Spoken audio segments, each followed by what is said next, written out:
Chapter 247. I know about the magazine cover. She heard that this was a resource that third brother brought into the production team. But what's the meaning of a honeymoon? Also, what does untimely is real mean? Xianxia rested her chin on her hands, feeling extremely confused. Was it because she hadn't surfed the internet for too long? Why couldn't she understand what everyone was saying? Annan's jaw dropped.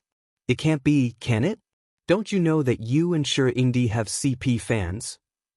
Xianxia? It's been a little popular recently. You guys are no longer the Arctic Circle couple. I even went to eat some candy. I have to say, everyone is really a girl under a microscope. Annan sighed as he searched for the topic untimely boyfriend for Xianxia. He skillfully entered the comments section, signed in, and forwarded the comments section. Then he found the best posts and showed them to Xianxia. A few minutes later, Xianxia looked a little absent-minded. It seemed a little sweet. Could this be the legendary I kowtow to myself? What are you looking at? Xianxia poured a glass of water and sat down beside them. Annan urged, It's a super story. Brother, do you want to see it? It's very sweet. It's a must to relieve stress. Really? Xianxia lowered his head to look at her, wanting to have more common topics to talk about with his sister. Untimely super sweet. Shirsue's sister E is moved, edited. Sweeter than first love. Did today's untimely official proclamation. From the first meeting, 10,000 years have passed. Thousands of characters fan phenon minute. 2 minutes. Xianxia maintained the same posture and did not move.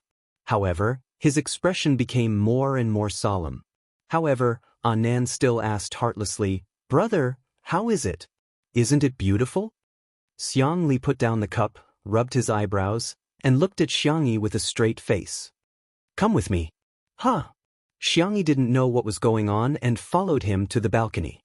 Xianxia's opening speech was very cold. Recite the 16th rule of the family. Xianxia recalled for a moment. The dangers of puppy love are as follows. First, it's easy to be cheated by a man. Second, out of the corner of his eye, Xianxia caught a glimpse of a tall and slender figure. His expression did not change as he waited for his sister to finish reciting. Only then did he leisurely say, So, no early love. Xianxia?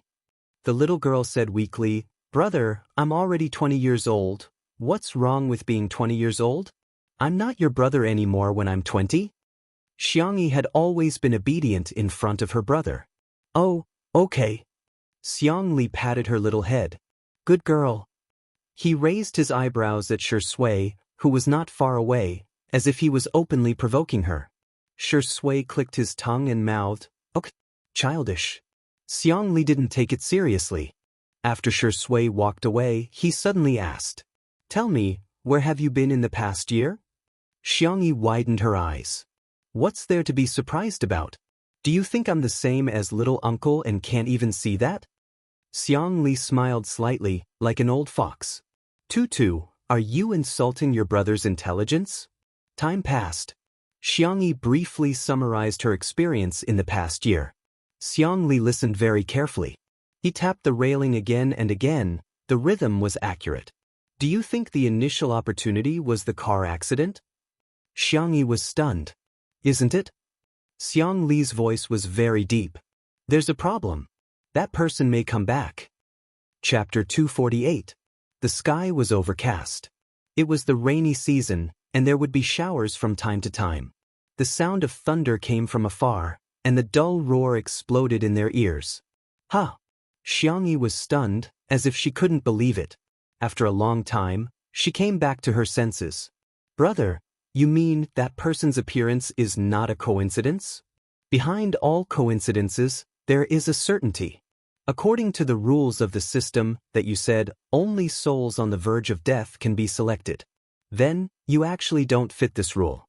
Because your injuries are not that serious. A year ago, Xianxia was in a car accident and fainted on the spot. However, she woke up in just a few hours and only suffered some external injuries. Xianxia frowned. She tried to keep up with her second brother's rhythm. In other words, I might not be the one selected to travel between worlds. That's right. Maybe you just unconsciously became someone's scapegoat. Think about it carefully. Not all the worlds you go to are safe, right? Physical injuries are small, but if your soul is wiped out, you will disappear forever. This logic is not difficult to deduce. If it's just a trip around the world, then traveling between worlds is the reward. However, if it's a life-threatening mission, then no one will be willing to accept it. A gust of wind blew, and Xianxia suddenly felt a little cold. Xianxia paused. He was silent for a few seconds, took off his coat, and put it on his sister's shoulders. This is just my analysis. It can't be proven false. Just listen to me. The girl's eyes fell on her brother's right hand, and her breath stopped. If it was really as her brother speculated, that person might take over her body again. What if her brother was hurt again? She felt a light pat on her back, and her brother's gentle voice rang in her ears. Don't hold your breath. What if you hurt yourself? Xianxia felt a little choked up. He remembered all her little habits. Brother, let's exchange a secret signal. If one day I can't answer, don't believe anything that I say, and don't make any sacrifices for me. Xianxia tried hard to squeeze out a smile, but it was uglier than crying. The family that she valued the most had been trampled on so wantonly, it was also very likely that it was not an accident. It was a conspiracy. If you can't laugh, then don't laugh. Xianxia pinched his cheek and pondered for a few seconds. You want to cry for a while? Don't worry, I have time. You can cry all you want. He was really and seriously comforting her. How about you cry for 5 minutes first? Shall I make a watch for you? Xianxia was amused by him. As she laughed, her eyes turned red. Brother, you're still the same as before, you don't know how to coax people. Then let's set our secret code. 5 minutes? All right. Xianxia inexplicably felt a lot more at ease after the brother and sister talked things out.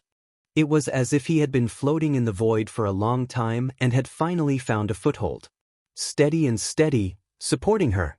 She would never have to worry about not having a way out. By the way, how did you find out that something was wrong?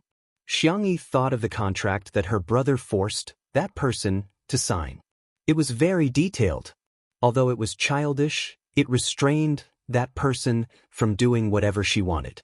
To put it simply, it was okay to do small things, but there was no room for discussion for big things. Xianxia shook his head. I'm not sure, but something bad must have happened. Chapter 249. Xianxia felt a headache coming on. What exactly did the one occupying my body do to Big Brother? He knows that you're back. Go and explain to him. Xianxia was certain that Big Brother's IQ had always been high. Xianxia said pitifully, I'm scared.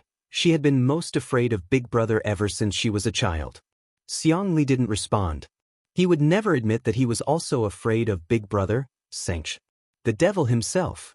His mouth was hard, but his heart was even harder. The whole family called him a man without a heart. Big Brother, when Big Brother comes back, can you come with me? Xianxia carefully tugged at Xiangli's sleeve. Little sister, you have to learn to be brave, okay? Although he was talking about chicken soup, his slender hand slowly pulled her hand away. He pulled it away.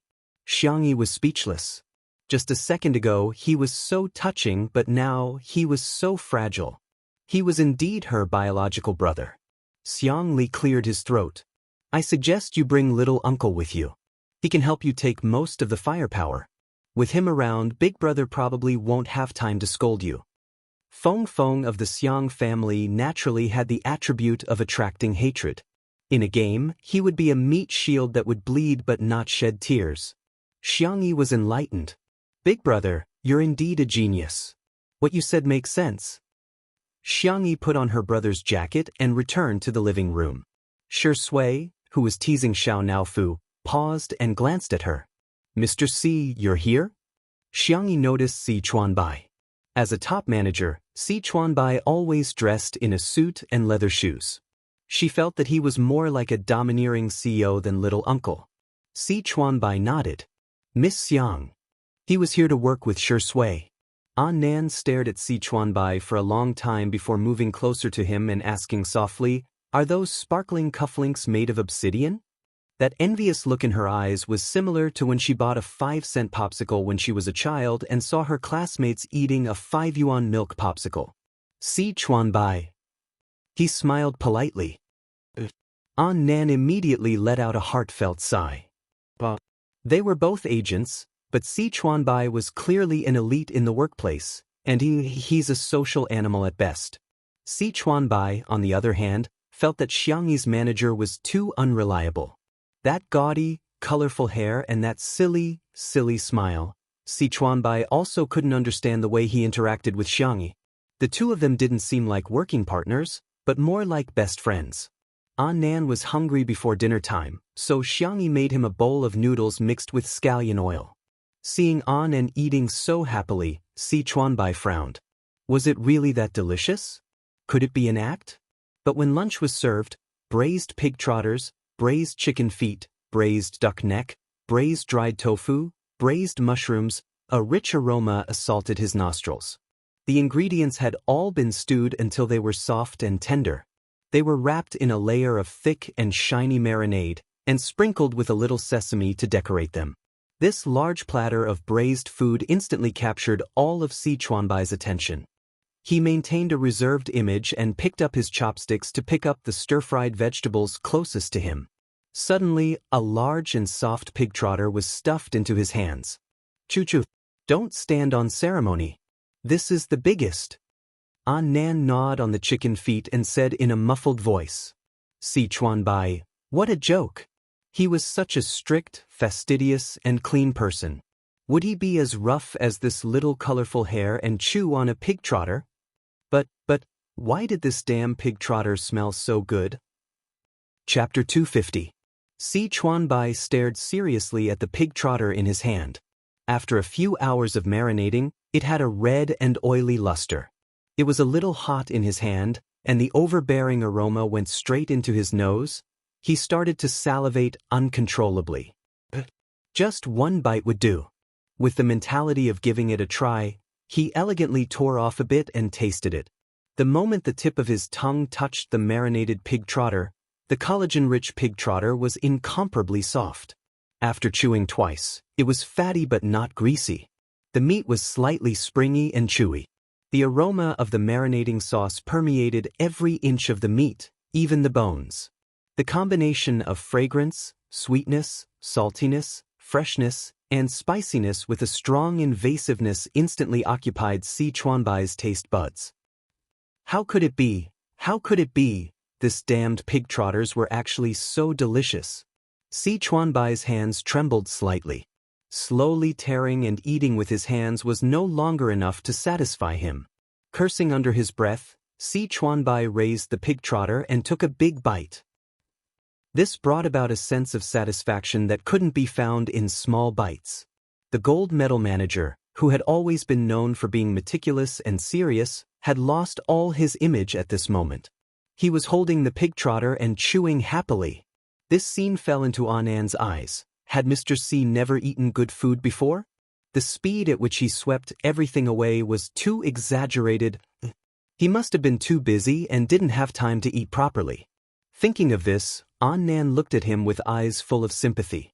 Thus, after Si Chuanbai finished the pig trotter, there were chicken feet, braised eggs, dried tofu, lotus root slices on the plate in front of him. The initiator, An Nan, still didn't know that he had caused Si Chuanbai's image to be destroyed. He smiled foolishly at him. Si Chuanbai's chewing paused slightly. This little colorful hair, after looking at it for a long time, was quite pleasing to the eye. After the meal, Si Chuanbai wiped his hands and mouth with a wet towel and returned to his professional side. He looked at Shui and said in a low voice, "I have something to tell you." Shui, He originally thought that his manager wanted to talk to him about something serious, but he didn't expect Si Chuanbai to sincerely and seriously ask, "Do you want me to help you look at the wedding venue? Do you want to look at the confinement center too?" Speaking of children, there doesn't seem to be any good houses in the school district under your name. Si Chuanbai's tone could only be described as angry. "If you're like this, how can I be at ease with Miss Xianxi marrying you?" Shui slowly typed a question mark. Whose manager are you? Si Chuanbai shook his head. No, you can't do this. Looks like I'll have to get you other jobs besides 2 under 1 roof. Otherwise, how are you going to make money for the baby's milk powder? Sure sway. Do I look like someone who can't support his wife and children? It doesn't matter if you're alone, but do you have the heart to let Miss Xianxia suffer with you? Do you want to be a gigolo? Sure Sui raised her eyebrows. That's a good suggestion. Si Chuanbai sneered, completely forgetting how much he despised Xianxia and betrayed her. Heh, do you think you can be a gigolo just because you want to? Miss Xianxia is so popular. She's beautiful, kind, and good at cooking. There are a lot of puppies lining up to get her number. An old man like you who's almost 30 years old, what number can you get? Sure Sui? Your ability to lose your memory on the spot is amazing. Smiley face. Chapter 251. Your ability to lose your memory on the spot is really amazing. Sure Sui, who had been stabbed in the heart by his agent, rubbed his eyebrows and said helplessly, It's only been 1 meal and you're already part of her family? If I were part of Miss Xianxia's family. Si Chuanbai paused and smiled. You wouldn't even be able to enter our house. Sure Sui. He habitually searched for Xianxia's figure and looked around. Xiang Li was cleaning up the dishes. The men of the Xiang family had always been very conscientious when it came to housework. Annan was studying Si Chuanbai's rare leather briefcase. Even with Si Chuanbai's permission, he still didn't dare to touch it. Finally, he saw Xiangxia by the tatami mats near the floor-to-ceiling windows. The girl was coaxing Xiao Naofu to eat the hair cream, but it refused to eat it. Xiao Naofu, if you don't eat this, you'll have a hairball in your stomach. Xiangxia softly coaxed it. Xiao Naofu, who knew her temper, not only refused to eat it, but it also angrily slapped the hair cream to the ground with its paws. Xiangxia was at her wit's end. Just as she was at her wit's end, Sure Sui suddenly came to her side and picked up Xiao Naofu. Xiao Naofu saw that it was him and clawed at the air in horror. Meow meow. Meow meow meow. Stupid woman, save me. Take a picture. Sure Sui's tone was thin. He pressed one hand on Xiao Naofu's paw and pointed to the hair cream on the ground. Crime scene, cat dirty. Xiangxia blinked her eyes and did as she was told. She snapped a photo. Xiao Naofu, meow meow meow. This hoo-hoo is not a cat. Sure Sui, criminal Xiao Naofu, sentenced to 3 days in jail and deprived of dried fish for a week. Xiao Naofu seemed to have suffered a huge blow. Its face was round, and its cat eyes were even rounder. It cried out pitifully and aggrievedly, meow meow meow. Xiangxia's heart softened as soon as it acted like a spoiled child. Forget it. It's its first offense. Give it a chance. Sure Sui pondered for a moment and said, If you behave well, the execution can be postponed. He held the kitten in front of him and raised his eyebrows. Listen to Sister E, okay? He deliberately chose a blind spot in Xiangxia's field of vision and mouthed, or I'll take you to sterilize. Xiao Naofu was so scared that its tail curled into a ball, protecting its vital parts. When he returned Xiao Naofu to Xiangxia, the little cat was extremely well behaved. Not only did it eat the hair bomb, but it also extended its paws to let Xiangxia cut its nails. Xiangxia was amazed. I feel that you will be very good at taking care of Zai Zai in the future. Sure Sui chuckled. Really? Well, I'm different. I'll probably become the type who spoils the children. Sure Sui spoke slowly. In a family, it's enough to have one who can take care of Zai Zai. His voice was as light as a feather, so Xiangxia didn't hear it clearly. She turned her small face. What did you say? Sure Sui's thin lips curved slightly, and his eyes lovingly touched Xiao Naofu's head. Nothing, I just suddenly feel that Xiao Naofu is quite cute. Xiao Naofu's fur was about to explode. Don't touch me. On the other side. Annan excitedly grabbed Si Chuanbai's arm. Candy. It's candy. Look at this scene, doesn't it look like a family of 3? Si Chuanbai was indifferent. Annan was excited. We're going on our honeymoon soon. It's like a wedding trip. At the mention of this, Si Chuanbai suddenly thought of something. Are you in charge of booking the tickets? Huh? You didn't? Annan was dumbfounded. Chapter 252. The two of them looked at each other for a few seconds. They realized that something was wrong. Si Chuanbai's face was sullen. Originally, Shi Sui's assistant was in charge of these chores, but that person was fired for betraying Shi Sui. After that, Shi Sui came to film Two Under One Roof, and the matter of finding an assistant was put on hold. Shi Sui wasn't the only one he brought along, and he was usually very busy. If he hadn't come over today, he wouldn't have even thought of booking a plane ticket. Although Si Chuanbai didn't say anything, Nan blamed himself. "I'm sorry, I've been dealing with the endorsement of Guoguai recently. I thought you had already booked it. I'll book the tickets now." He opened the ticketing software and found that all the tickets from Nanjing to France had been sold out. What should we do? Nan was getting more and more flustered. "If we can't make it, won't the cover of the double magazine be ruined?" Si Chuanbai said, "Don't worry, see if there are any flights in the neighboring cities." Nan exclaimed, Yes, I'll take a look now." However, unfortunately, the tickets to Country F from the nearby cities were all sold out.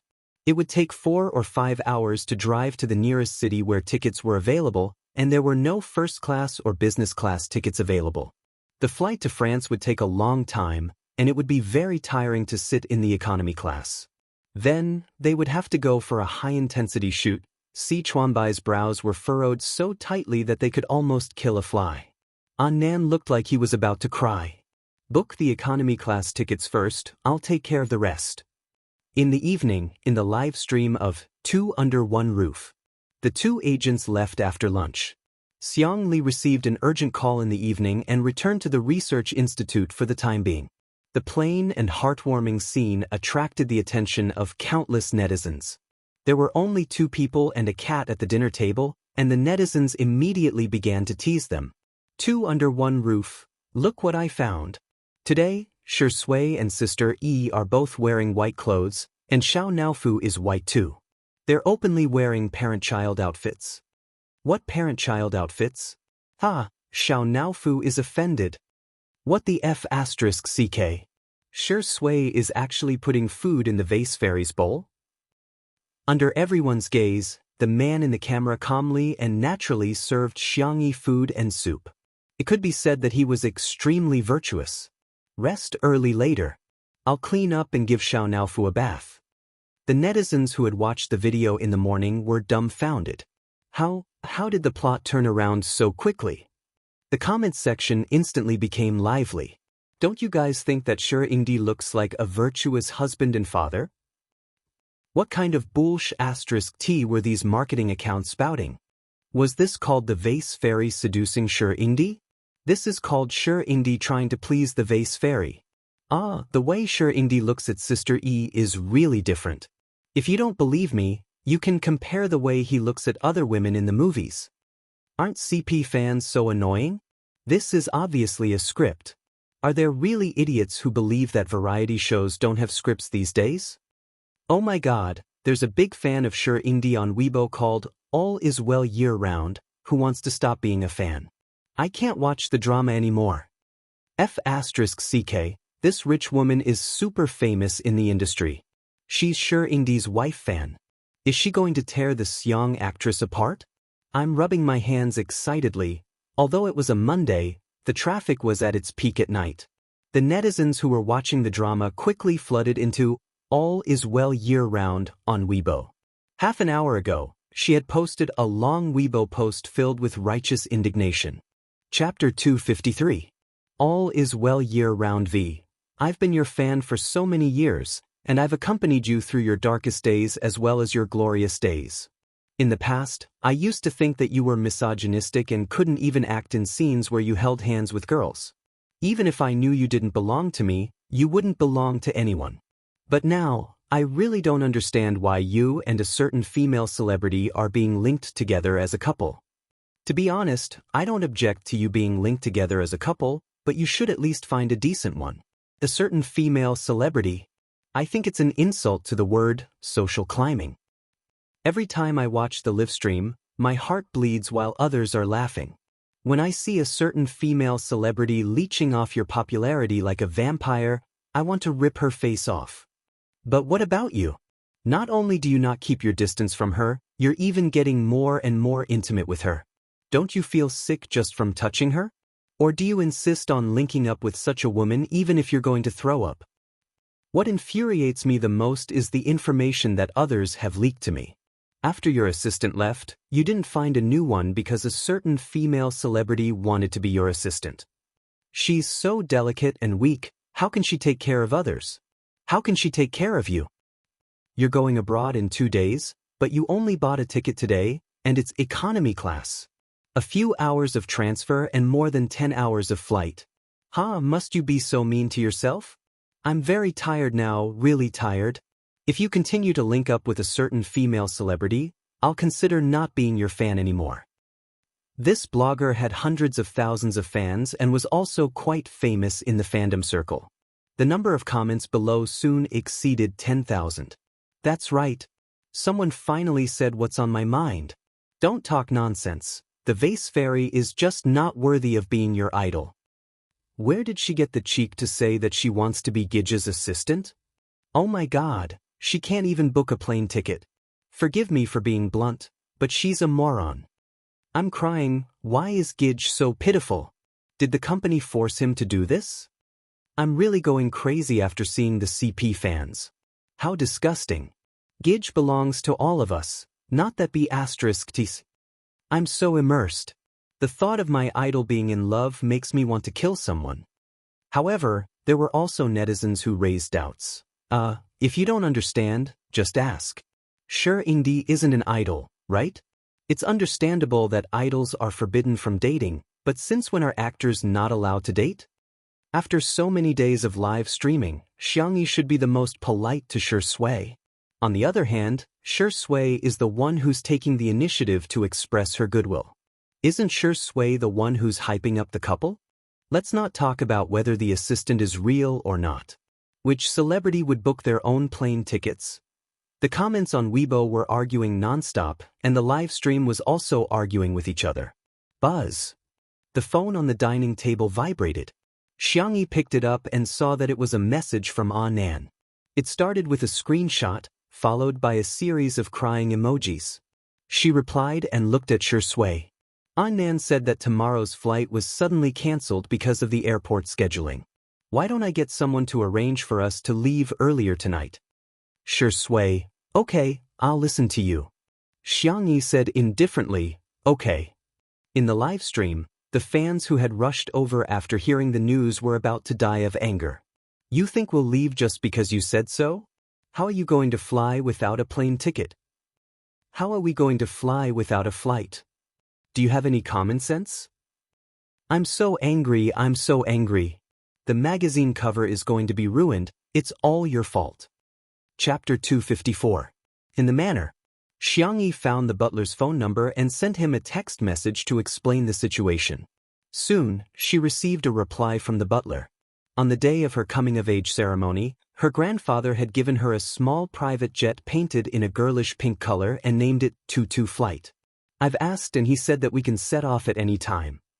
Xianxia put down her phone and continued, shall we leave after the live stream?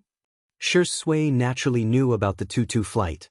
She nodded and informed Chuanbai as well.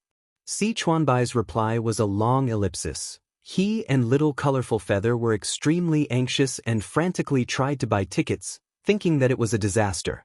They didn't expect that it would be resolved so easily by Miss Xianxia. Chuanbai tilted his head and looked at Nan, who was still checking the ticket speechlessly. Why didn't you say earlier that your artiste has a private jet? What? Our good girl has a private jet? Isn't that something that only happens in television dramas? Nan's eyes widened. But our good girl is really rich and beautiful. The corners of Chuanbai's mouth twitched uncontrollably. Little Colorful Feather doesn't seem to be very smart. With an expressionless face, he sent a message to Swordplay. Chuanbai, I suddenly remembered that you have a weak digestive system. The doctor suggests that you live off a woman. Swordplay, ? Chuanbai, line up early and try to get the number you love. Don't work hard, it's good to be a gigolo. Good luck. Good luck. Swordplay, As soon as Xianxia finished speaking within a few minutes, "All is well year-round" posted on Weibo and began to mock her. "All is well year-round. To a certain actress, do you own the airport? Do you know how troublesome it is to dispatch people at the airport? How can I own special privileges for you? What a joke. Even if you want to show off, you have to follow the rules." A bunch of fans chimed in, all of them criticizing Xianxia. "Exactly. I feel disgusted just by looking at her face. It doesn't matter if her image is ruined, but what if our brother can't get the cover of the magazine? That magazine is the top international magazine. The Vase Fairy is so annoying. Without our brother, would she have the chance to shoot such a high-end fashion resource? It's fine if you don't cherish it, but you're dragging our brother down. You're a pest." The number of Xue's fans was comparable to that of the top celebrities. It was inevitable that there were some irrational girlfriend fans and wife fans who were extremely powerful. Several female celebrities who had worked with Shui before had been taught a lesson by them. This time, they followed their previous example and killed Xianxi's superfans. As if that wasn't enough, they even killed Xianxi's superfans. Xianxi's fans were furious, but there was a huge disparity in the number of people on both sides, so they couldn't fight back. Until someone commented on "All is well year-round" on Weibo. "Frowny face, do you have eyes?" Xianxi's manor is so big, and she has a few awesome brothers, a gaming guru, a top designer, and a genius medical doctor. It's normal for her family to have a private jet, right? "All is well year-round" came from a well-to-do family in real life, so she boasted that she knew a lot. Even if she has a private jet, do you think you can fly whenever you want?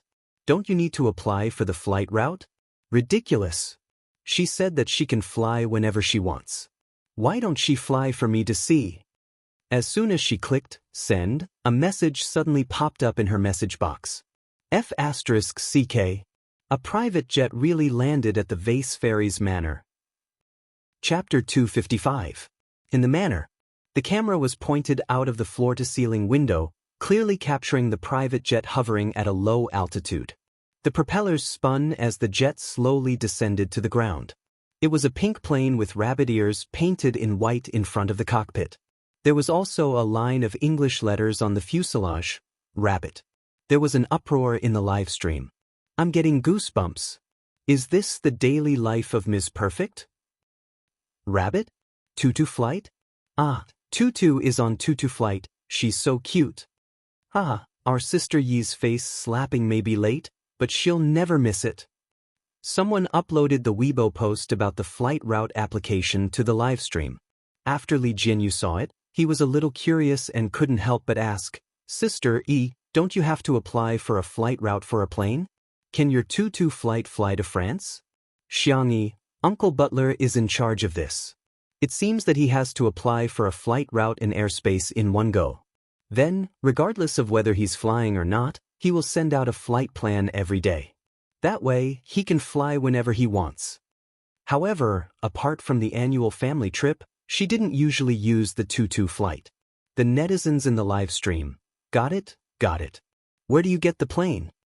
A friendly reminder, of course you can fly if you want, but the flight route costs money. So does the plane maintenance and fuel. This trip is much more expensive than a plane ticket. I just checked, the Tutu flight model costs about 100 million yuan. After buying the plane, you'll have to hire a pilot and crew, as well as maintenance and service personnel. In other words, you'll have to be able to afford the plane and the crew too. On Weibo, "All is well year" was immediately mocked. Looking at the mocking comments made by the netizens, she was so angry that she smashed her phone. She had liked Shui for so long and had done so much for her, but why did Shui have to let her down? Originally, she felt a sense of superiority when compared with Xianxia. She was just a female celebrity. How could a variety star who was hated by everyone on the internet compare to her? However, with the popularity of Two Under One Roof, she gradually realized how outstanding Xianxia was.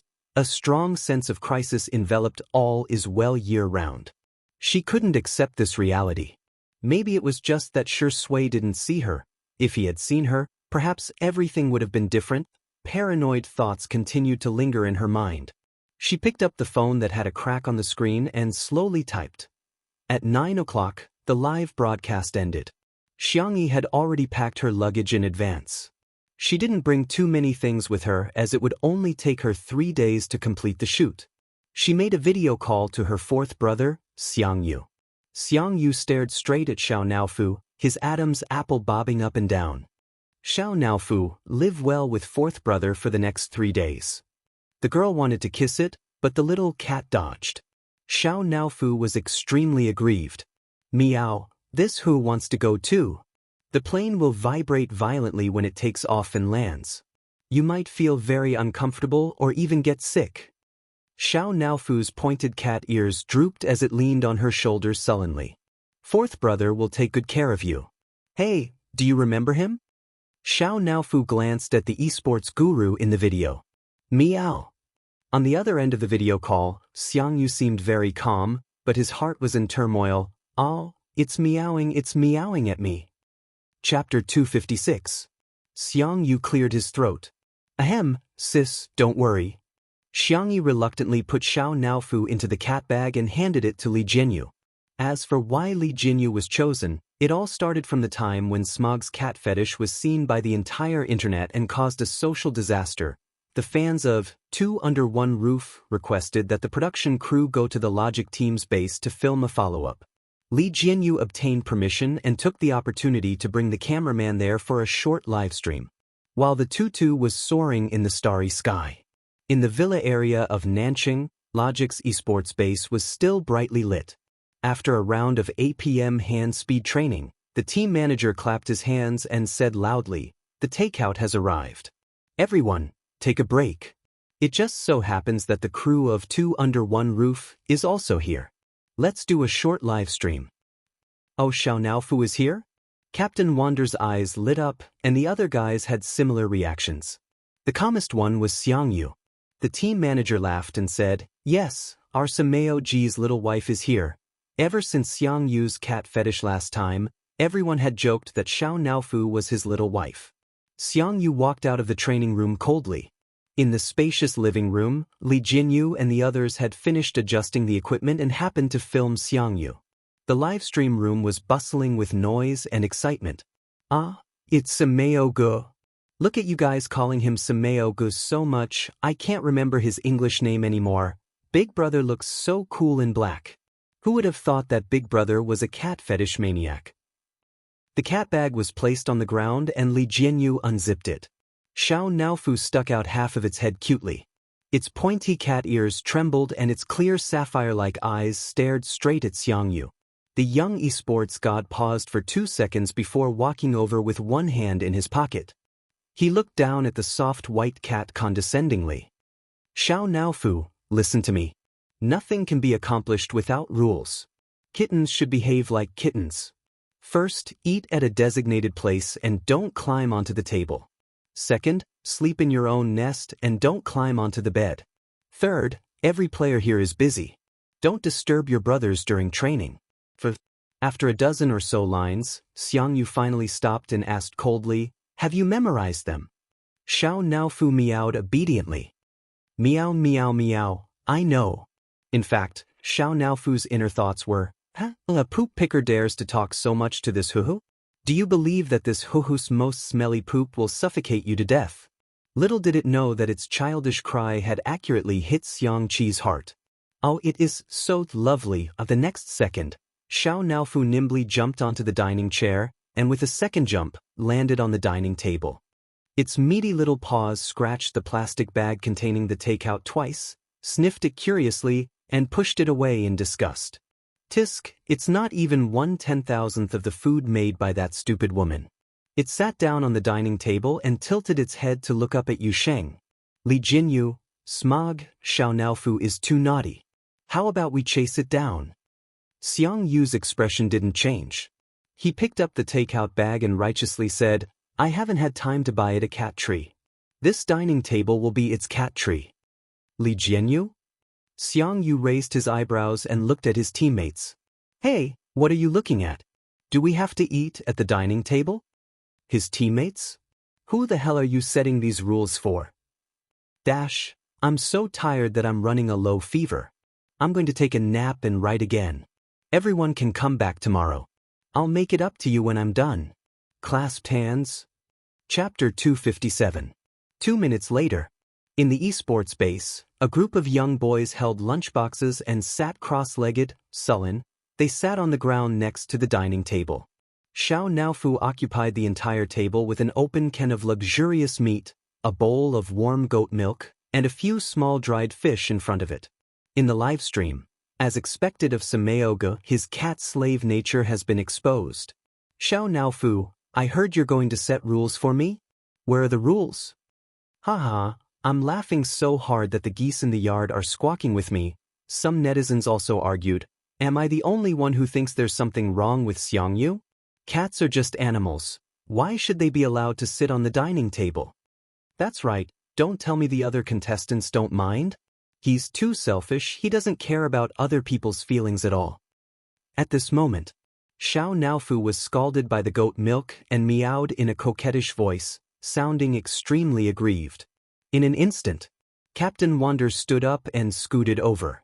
Oh, did you scalded our little baby? Come on, have some food first. Let's blow on the goat milk under the air conditioner. Netizens? Huh? The medic, Shui, knocked on the lunchbox with his chopsticks and said angrily, Smog, is this how you take care of Xiao Naofu? If you can't do it, let me do it. Netizens? Mage Xiao Naofu bent over the edge of the table and stared at the little cat. Xiao Naofu, Sameoga is a scumbag. Why don't you sleep at my place tonight?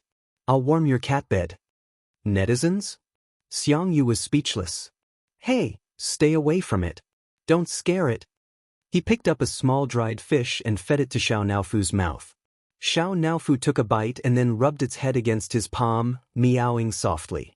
Meow, Xianxia asked uncertainly, do you want a hug? Meow. The young esports god suppressed his excitement and pretended to pick up the little cat nonchalantly. It was the standard posture of holding a child. Xiao Naofu nestled in his arms, nibbling on dried fish as it rubbed against Yu. The young man's t-shirt was pulled down quite a bit, revealing his clean and distinct collarbone. Meow meow, the kitten was so obedient that it seemed to be saying, I love my brother the most. Xianxia raised his chin slightly and looked around provocatively. I'm sorry, but this is my cat. Please don't think about it. His teammates? Look at how smug you are. Was it a big deal to have a cat? Woo woo woo, this despicable cat's chosen son. Seeing this scene, the netizens laughed like crazy. Xiao Naofu is really spoiled. Shocking. Team Logic's rage was actually for Green TX. Director Lee, you're in charge of sending me to the base. Leave the rest to me. There's no man I can't handle. 2 o'clock in the morning. After the training room ended, the contestants returned to their rooms to rest. The dormitory was a 2-person room. Wander and Xianxia were roommates. The cat bed next to the bed was empty. Xiangyu's gaze shifted to the bed. The little cat was lying in the middle of the bed with its head facing up, revealing its soft and round belly. It was snoring softly and sleeping soundly. Wander fanned the flames. Look, Xiao Naofu isn't obedient at all.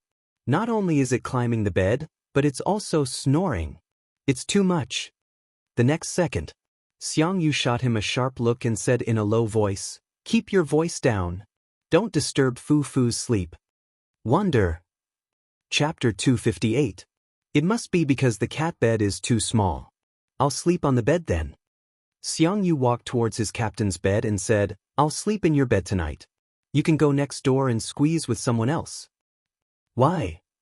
Because I don't like to sleep with others, he said coldly. Wander was speechless.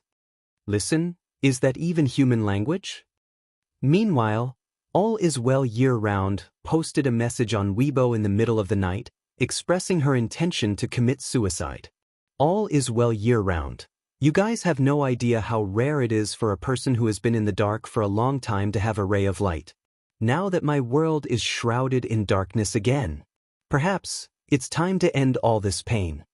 When the netizens who were surfing late at night saw this, they quickly rushed to comfort her. Sisters, don't let your imagination run wild. You're the cutest. Are you hungry? I'll order you some supper, okay? Are you suffering from depression? Oh my God, hurry up and see a doctor. All is well year-round, replied a few of the comments, full of dejection. I hate myself like this. Maybe she's the most suitable for him. But I'm still so worried about him. I'm worried that he'll have a hard time. I've doted on him for so long, I can't bear to see him suffer even a little. She posted a picture, which showed the city Swordplay and Xianxia were going to. Due to the recent food festival, all the hotels were packed to the brim. After being incited by her, the fans immediately got angry again. They can't even book the plane tickets. Can that be *teach book a hotel? The thought of Xianxia taking a 10-hour flight to a foreign country without even a hotel to stay in. Is he going to sleep on the floor at the airport? I also heard the news from Xianxia Entertainment. The Vase Fairy even took the initiative to ask to be Shusui's assistant. Xianxia didn't reject her out of courtesy at that time. She wouldn't take advantage of Xiangxia's gentleness to hurt him so recklessly, would she? After a night, the netizens who woke up early habitually opened Weibo. The name All Is Well Year-Round was on the hot search list, so many people clicked on it. When they saw her post on Weibo and the strange imagination in the comments, everyone was dumbfounded. Xiaohua was an office worker and wasn't very interested in chasing after celebrities. After watching Two Under One Roof for 2 days, she had a good impression of Xianxia and couldn't help but type frowny face, even if you can't book a hotel, you can still sleep on the plane. Aren't you guys thinking too much? Unexpectedly, the moment this comment was posted, it was called out by All Is Well Year-Round. He deserves all the good in the world. You don't know anything. Smile. With just a few sentences, he successfully set the pace. Soon, Xiaohua was scolded by his fans. The Vase Fairy's whitewashing dog? Don't bother, she won't be able to clear her name. You can leave now. Why should our brothers suffer because of her? Who asked her to say that she wanted to be our brother's assistant? In the beginning, Little Blossom tried to reason with them, but he realized that these people wouldn't listen at all. After being scolded for a long time, Xiaohua was very depressed and felt that her good mood for the day had been ruined. She was really speechless about the behavior of All Is Well Year-Round that led to online violence. In the next second, she received a message from her best friend who was studying abroad. I'm shocked. I saw a private jet landing on the top floor of the Atlanta Hotel on my way to school. It's the super expensive 7-star hotel that I complained to you about last time. Poverty has really limited my imagination. Chapter 259. There were still a few more stops before the train arrived. Xiaohua and her best friend began chatting enthusiastically. Little Fafa, the hotel where the cheapest room during off-season costs a few thousand yuan. All the rooms are 2-story suites, and the paintings on the walls are authentic? I love hot pot, yes. There are royal suites, presidential suites, and so on. It's just like the Mary Sue TV series we used to watch. There are butlers, chefs, and waiters. I love hot pot. Woo, this plane even has rabbit ears. It looks so good. Sister, quickly become a rich woman and keep me. I want a pink plane too. I love hot pot. Picture, so cute. Xiaohua sighed. She swiped her finger to select an emoji pack. Suddenly, she thought of something and clicked on the picture sent by her best friend. She zoomed in, and the English letters on the plane came into view. Rabbit? Tutu flight? Isn't that the private plane that Xianxia and Shuringdi took? Xiaohua! Exclamation point. She switched to her Weibo page and posted the picture in the comments section of All Is Well Year-Round. She then imitated the sarcastic tone with the caption frowny face. No way, right? Do you guys only know how to choose 4-star and 5-star hotels? Have you guys forgotten that there's the only 7-star hotel in the world in a city? The top floor of the hotel has its own helipad, a revolving restaurant in the sky, an underground ocean tunnel connected to a seafood restaurant, and a submarine to pick you up. This is how simple the life of a rich and beautiful girl is. Dog head. The caption was a picture of the Tutu flight landing on the top floor of the hotel. After the comment was posted. 7-star hotel? What are you making up? F***CK? I checked, there really is such a hotel. A 6-figure presidential suite has just been booked. The fans were dumbfounded. Even All Is Well year-round pretended not to reply. We have arrived at North City West Station. Passengers, please take your belongings with you and exit from the left door. The announcement of the arrival of the train sounded, and Xiaohua got off the train feeling refreshed. It felt so good to be slapped in the face. She lowered her head and followed Xiangyi's Weibo, a happy smile on her face. Inside the suite, Xiangyi took a nap on the plane, so she wasn't very sleepy now. She took out her phone and reported to her family. Third brother replied instantly, I've already prepared the little dress you'll be using for the photo shoot. See you at the castle tomorrow. The castle was the filming location for the next day. Xianxi's studio was here. After flying over the night before, he was full of inspiration and rushed out 3 sets of dresses with a dozen assistants. The magazine was already giving him face. When they heard that he had designed 3 new sets, they were extremely excited.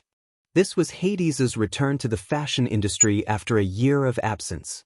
Therefore, the magazine immediately decided to use Hades's work for the cover. Her fourth brother, Xiangyu, quickly replied as well. In addition to reminding her, he also sent a 9-page grid of Xiao Naofu, as well as numerous short videos. Xiangyi sighed as she watched Xiao Naofu eat until its belly was round and the fur on its head was flat. She wondered if Xiao Naofu would become as fat as a pig or go bald first in fourth brother's hands. Her second brother didn't reply, probably because he was busy. However, her little uncle gave her a video call. Little Xiangyi, little Chunchen is also in a city. After you're done with the cover shoot, do you want to meet him? Chapter 260. She was now in the same city as Big Brother. Xiangyi was a little dumbfounded. Little Chunchen has a sharp tongue. Xiang Feng paused for a moment before continuing. He has a sharp tongue and a heart like a meat grinder, but at least he has some dignity in front of you. Don't be afraid, Uncle will support you. Xiangyi, Uncle, do you dare to go with me? Xiang Feng. He didn't dare. Hello, the signal is not good, I'm hanging up. The video call ended. The little girl sighed and sat on the sofa in the living room, hugging her knees helplessly. Of course she wanted to see Big Brother and resolve the misunderstanding with him, but she was afraid of him to begin with, and now she had no idea what that person was doing to Big Brother. The unknown was the most frightening. After all, Big Brother was a big devil who grew up beating his little brother's uncle. Not to mention other things, his fighting strength was really fierce. When she was bullied in kindergarten, she first complained to fourth brother, who then went to third brother, and then second brother. In the end, the 4 of them were bullied together. In short, it was an act of suicide. It was as tragic as it could be. In the end, it was Big Brother who descended from the sky and single-handedly destroyed the other party. Without a word, he coldly led his little brother and sister home. What are you thinking about? You keep sighing. The man's deep and magnetic voice sounded in her ear, with an inexplicable flirtatious tone. Xiangyi raised her head and looked at Shui with bright eyes. If there was only one person in the world who wasn't afraid of Big Brother, then wasn't it, so far away but so close? Xiangyi looked up. Shui was calm and unruffled. Do you want to have a meal with Big Brother and catch up? I remember that you two are quite close. Shui let out a long oh. You're afraid of sanction? What should I do? I'm a little scared too. You'll forget it then, but if you go with our sister E, I won't be afraid. Shui had a faint smile on her face, and her eyes were filled with gentleness. Xiangyi jumped off the sofa in surprise. You're too nice. The corners of Shui's lips curled up when she saw how happy the little girl was. The 2 of them had lunch at a seafood restaurant under the sea. The glass separated the clear blue sea water, surrounded by corals, and all kinds of sea creatures shuttled back and forth. It was romantic like a scene from a fairy tale. The dishes tasted good, especially the appetizer. Xiangyi tasted a unique aroma. She murmured uncertainly, "Sea vision?"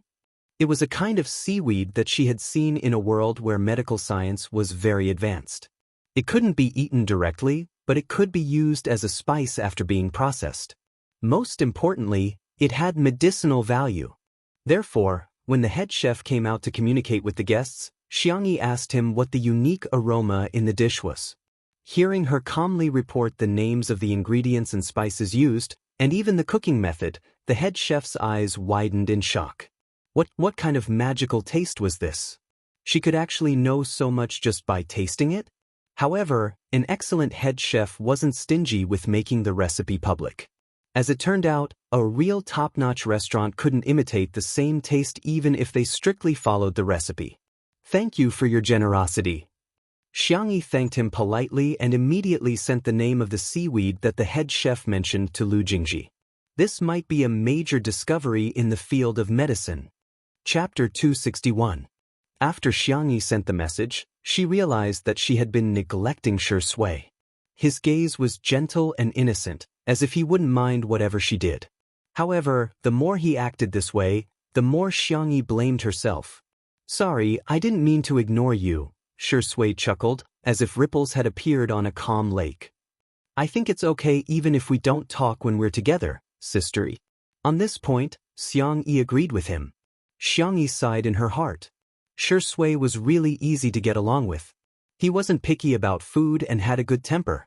The two of them could talk for a long time on the same topic, or they could do their own things without talking for a long time. However, they got along very naturally. There was no awkwardness at all. Shall we go back to the hotel? I saw that you didn't sleep much on the plane. Do you want to catch up on some sleep? Shui nodded slightly. Xianxia got up and took 2 steps forward. Suddenly, Shui stopped her. Sister E, wait a minute. Huh? The girl looked back. Her hair brushed past his chin, causing a feather-like itch. Can we take a picture together? Shui asked. Okay, then I'll stand a little further away. This way, I can help your legs grow longer. Shui couldn't help but laugh. He seemed a little helpless. He bent his fingers and pushed his gold-rimmed glasses up his nose. Let's take a picture together? Xianxia handed the phone to the shop assistant and stood beside him. The enthusiastic shop assistant said in English, "Closer, you can come closer." Xianxia was still hesitating. Shui naturally put his arm around her shoulders and pulled her closer to him. The girl bumped into his arms, looking a little helpless. However, the shop assistant had already pressed the button to take a picture. Gotcha. He took a few pictures and returned the phone to Xianxia. The two of them were so good-looking that they looked good. Send it to you? Yes. Xianxia opened Shui's WeChat and saw the word Zai appear in front of Shui. Xianxia. Public execution was the most merciless. I'll change it right now.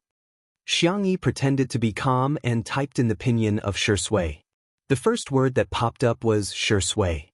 She was about to delete it when she heard Shui say, "Let's do this." But aren't only your girlfriends and wife fans the only ones who call you that? Shui's eyes flickered slightly. Her expression was lazy. She drawled, "Is that so? I thought you called him that to make him look younger." This logic didn't seem to be wrong either. Do men also care about their age? Thinking of this, Xianxia suddenly understood. Shui is having a midlife crisis? In order to take care of his sensitive feelings, Xianxia set his nickname to Shui and even comforted him. You're very young to begin with. She lowered her head and did not notice that the man's eyes were filled with a triumphant smile. When they returned to the hotel, the magazine sent a staff member to pick them up. The creative director briefly talked to them about the proposal for the next day's shoot, The Princess and the Vampire. For this proposal, we want to create a vintage and luxurious vibe. The makeup will also be more gorgeous. The set is set in a viscount's castle, which has hundreds of years of history. Before he finished speaking, the creative director's cell phone rang. He apologized and answered the call. More than 10 seconds later, his face suddenly changed. What? The director of the castle doesn't allow us to shoot? Chapter 262. No one knew what the person on the other end of the phone said, but the creative director's face became more and more sullen. After hanging up the phone, he squeezed out a smile that was uglier than crying at Shui and Xianxia. I'm afraid we have to change our shooting plan. Xianxia asked, did something happen? The creative director sighed and said, actually, we are not in charge of contacting the owner of the castle directly. We are renting it through an intermediary. Just now, the intermediary said that the Viscount tasted a few Chinese dishes at the recent food festival. Because he found them too disgusting, he posted more than a dozen posts on his social media account, all of which were dissing Chinese cuisine. He heard that the castle was rented to Chinese people for the shoot, so Xianxia's expression was perplexed.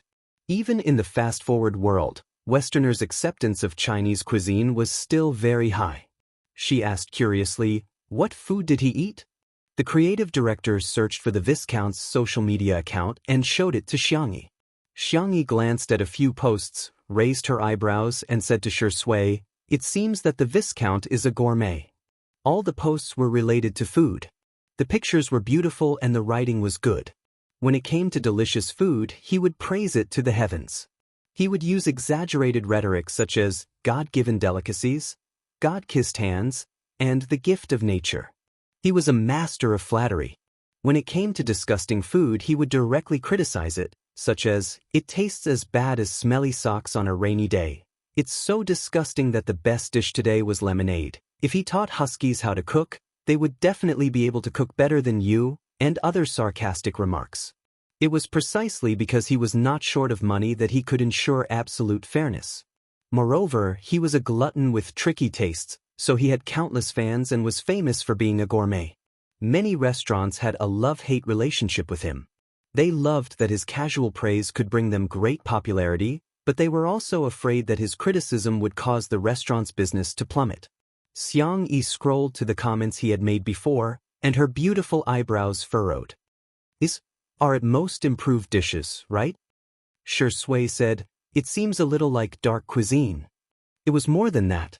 It was like the devil's cuisine. There were all kinds of strange and nondescript combinations. It was comparable to Chinese canteen dishes such as fried meat with orange and lime, and fried chili with 5-kernel mooncakes.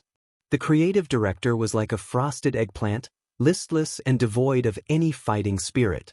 Suddenly, he heard Xianxia ask in a gentle voice, can you contact this Viscount? I think we can try harder.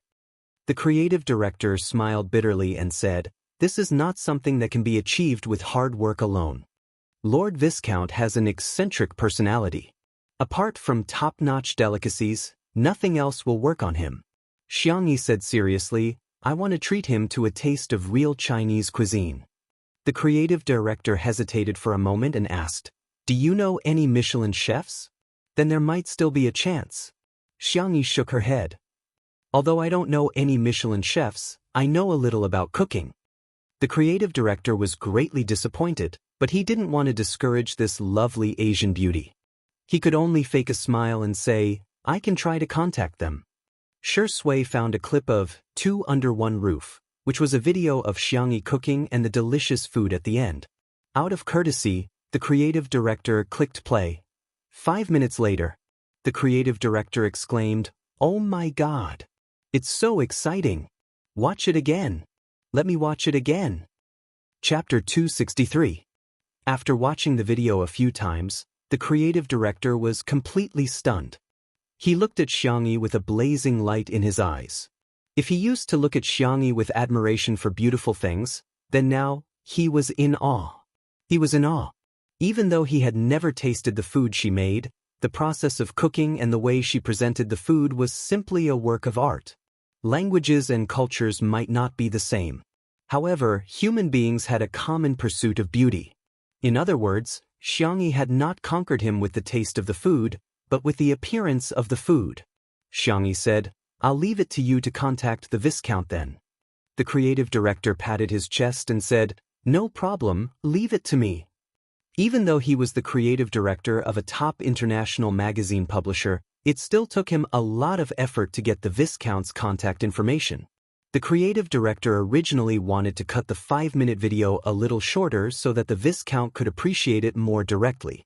However, no matter how he looked at it, be it frying, stewing, or roasting, using flower petals, sesame seeds, or even carving as decoration, every frame was incredibly beautiful. He gritted his teeth and decided not to cut it for even a second. He first exchanged a long, polite conversation with the Viscount before sending the video over and anxiously waiting for a reply. At a certain 2-star Michelin restaurant. The standards of a Michelin restaurant were divided into 1-star, 2-star, and 3-star. This restaurant was a 2-star restaurant last year and business was booming. Although the head chef had fallen ill recently and the sous chef had replaced him, some customers were dissatisfied. However, no one had expected the Viscount to come for a meal.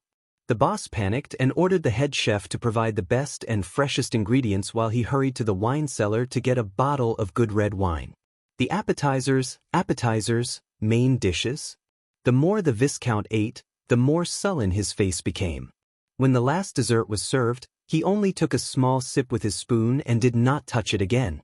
The head chef hurriedly came out, trembling with fear. "What do you think of today's dishes?" The Viscount sharply commented. They blindly pursued expensive ingredients and gorgeous presentation. Even the desserts were sprinkled with edible gold foil, but the taste was terrible. The combination of red wine and the dish are incompatible, unable to blend together. Instead, it adds to the astringent taste of the dish. A 2-star Michelin restaurant is a restaurant that is worth taking a long detour to visit. The chef's culinary skills are excellent. But in my opinion, it's not even as good as a hamburger from a roadside stall. The head chef was so ashamed that he couldn't raise his head. When he saw the Viscount take out his phone, the nearby shop owner almost fainted. It's over. The restaurant is over. Who would have thought that? The Lord Viscount seemed to have opened a video and stared at it for a few seconds with a lack of interest. Suddenly, his eyes widened and he became engrossed in the video. 5 minutes was undoubtedly a trial for the head chef and the boss.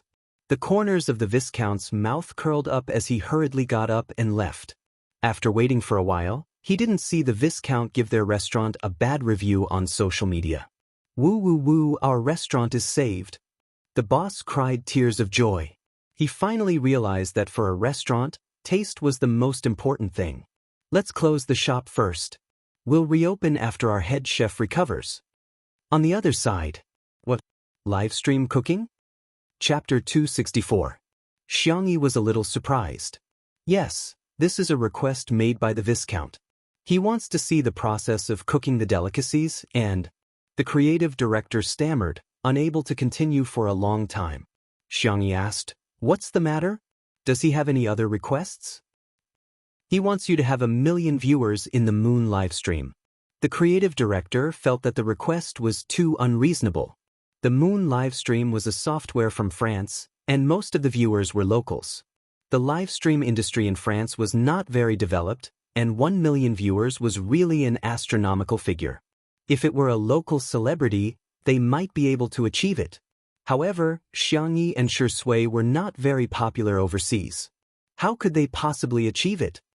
The Viscount is obviously making things difficult for us. He's not just eccentric, he's perverted. Shui raised her eyebrows and asked, 1 million? The creative director said with a sullen expression, "Yes. Why don't we change to another venue? There's a winery that's not bad, but the filming plan may have to be rejected." Xianxia and Shui looked at each other smilingly while Shui seemed to be deep in thought. "Are you sure it's just 1 million? Don't you have any other requests?" This is already an impossible task. If there are any other requests, the Viscount won't be human. To his surprise, Xianxia nodded calmly and said, "That's good." Actually, 1 million was a difficult task for anyone.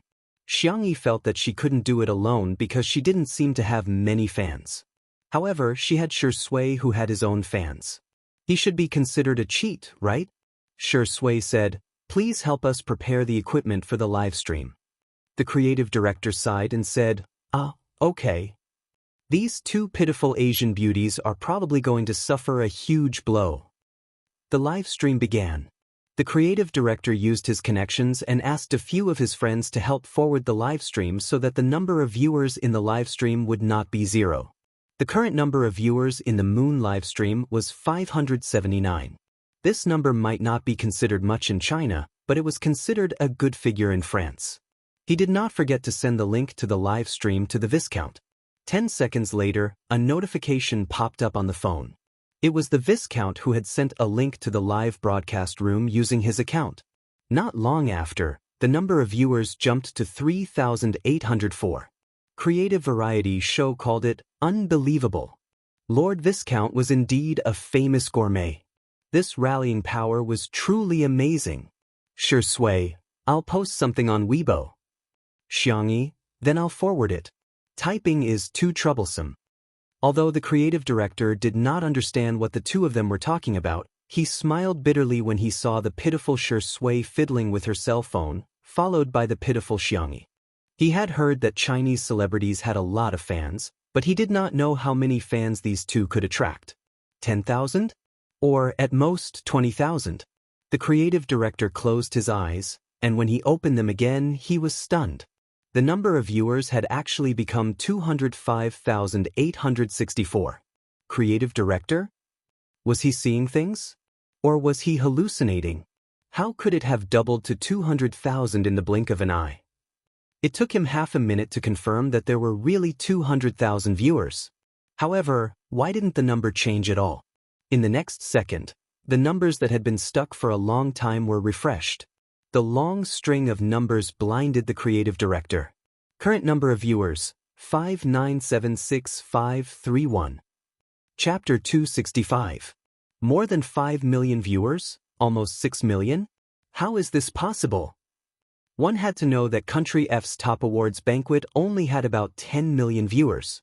However, these two Asian beauties managed to reach 6 million viewers in just a few minutes. It's fake. It must be fake. The creative director was worried. Did these two people hire hackers to change the number of viewers in the live stream to please the Viscount? This kind of clumsy technique will definitely be discovered. The phone screen suddenly turned black and the live stream software retreated. The creative director froze for a moment and felt guilty. Could it be that we've been discovered? Is that why Moon banned our live stream? He opened the chat box with the Viscount and tried to salvage the situation. Before he could think of a way to redeem himself, the Viscount calmly sent him a message. Moon Livestream is arranging for programmers to repair it. The creative director was dumbfounded. Repair it? Repair what? Not long after, Moon Livestream released an official statement, which solved the creative director's confusion. Moon Livestream. Due to the excessive amount of new traffic, the app is unable to host. It is currently under repair. All users can use the web version for the time being. We apologize for the inconvenience. The creative director was speechless. He looked a little dazed. So, the data isn't fake? When he came back to his senses, he was speechless. The way he looked at Xianxia and Sure Sway suddenly changed. Did these two people use a cheating device? They just casually started a live stream and they have so many fans. Unbeknownst to them, Sure Sway was indeed extremely popular, and Li Jianyu and Xiang Feng had also added fuel to the fire. When Li Jianyu reposted Sure Sway and Xiangxia's posts on the official Weibo account of Two Under One Roof, the fans of the show flooded in. Xiang Feng was even more direct. Xianxia Livestream had a strategic partnership with Moon Livestream, and as her uncle, how could he not support his niece? Hence, not only did Xianxia Livestream repost the post, but they also provided a link on their official Weibo account, which allowed them to jump directly to Moon Livestream's webpage. With the combined efforts of several parties, the traffic generated directly crashed Moon Livestream's app. Fortunately, the webpage was still passable, but it was a little laggy. The presidential suite was fully equipped. Xianxia lowered her head to prepare the ingredients on the clean and spacious countertop. Sure Sway helped her with some simple tasks and chatted with her. She could be called the most dedicated streamer. Good afternoon. The man's smile was gentle and gentlemanly as he interacted with the audience in both languages. The comments in the live stream were flooding in quickly. Ah, Big Brother is so dedicated. You didn't forget to do live broadcasts even when you're overseas. Did you get the resources for the Moon livestream? Our brother Sure Sway is really good at it. She's a superstar wherever she goes. Sister E must have had a hard time descending to the mortal world today. She looks like a fairy in a floral dress. Whoa, is this knife technique real? Awesome, awesome. Sister E, Come to our hotel's kitchen and cut some dumplings. Haha, are you serious about asking Sister E to cut chunks? There were also some curious comments from foreign netizens. Are they going to make Chinese cuisine? Oh, I hate Chinese food the most. It's very greasy and weird. I don't think any human would like it. Are they husband and wife? The two of them work very well together. They seem to be very loving. Under everyone's gazes, the beautiful girl calmly put the ingredients into the pot. The first dish, stir-fried spicy chicken. Chapter 266. After the oil was heated up, she added dried chili, pepper, scallion, ginger, and other ingredients to stir-fry. The seasonings were prepared by Xianxia in China. She originally wanted to cook for Wuxia, but she didn't expect it to come in handy now. Chili was a seed cultivated by Little Rabbit Farm and the Agricultural Science Institute. Not only was it spicy, it was also very fragrant and was the best ingredient for stir-frying chili oil. The chicken had been prepared beforehand. It was cut into small pieces, sprinkled with starch and cooking wine to enhance the aroma, and added to the hot chili oil for stir-frying. Xianxia simply tossed the ladle twice, but it attracted the amazement of the netizens watching the livestream. Is this Eastern cooking? Cool. Jesus! Her slender body actually has so much strength? Oh, I feel like she has magic. Is this Eastern witchcraft? Why is my mouth salivating? Finally, she added dried chili, soy sauce, and sugar and stir-fried the chicken until it was fully cooked.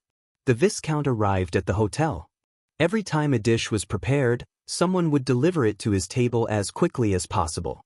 The second dish was Westlake fish in vinegar gravy.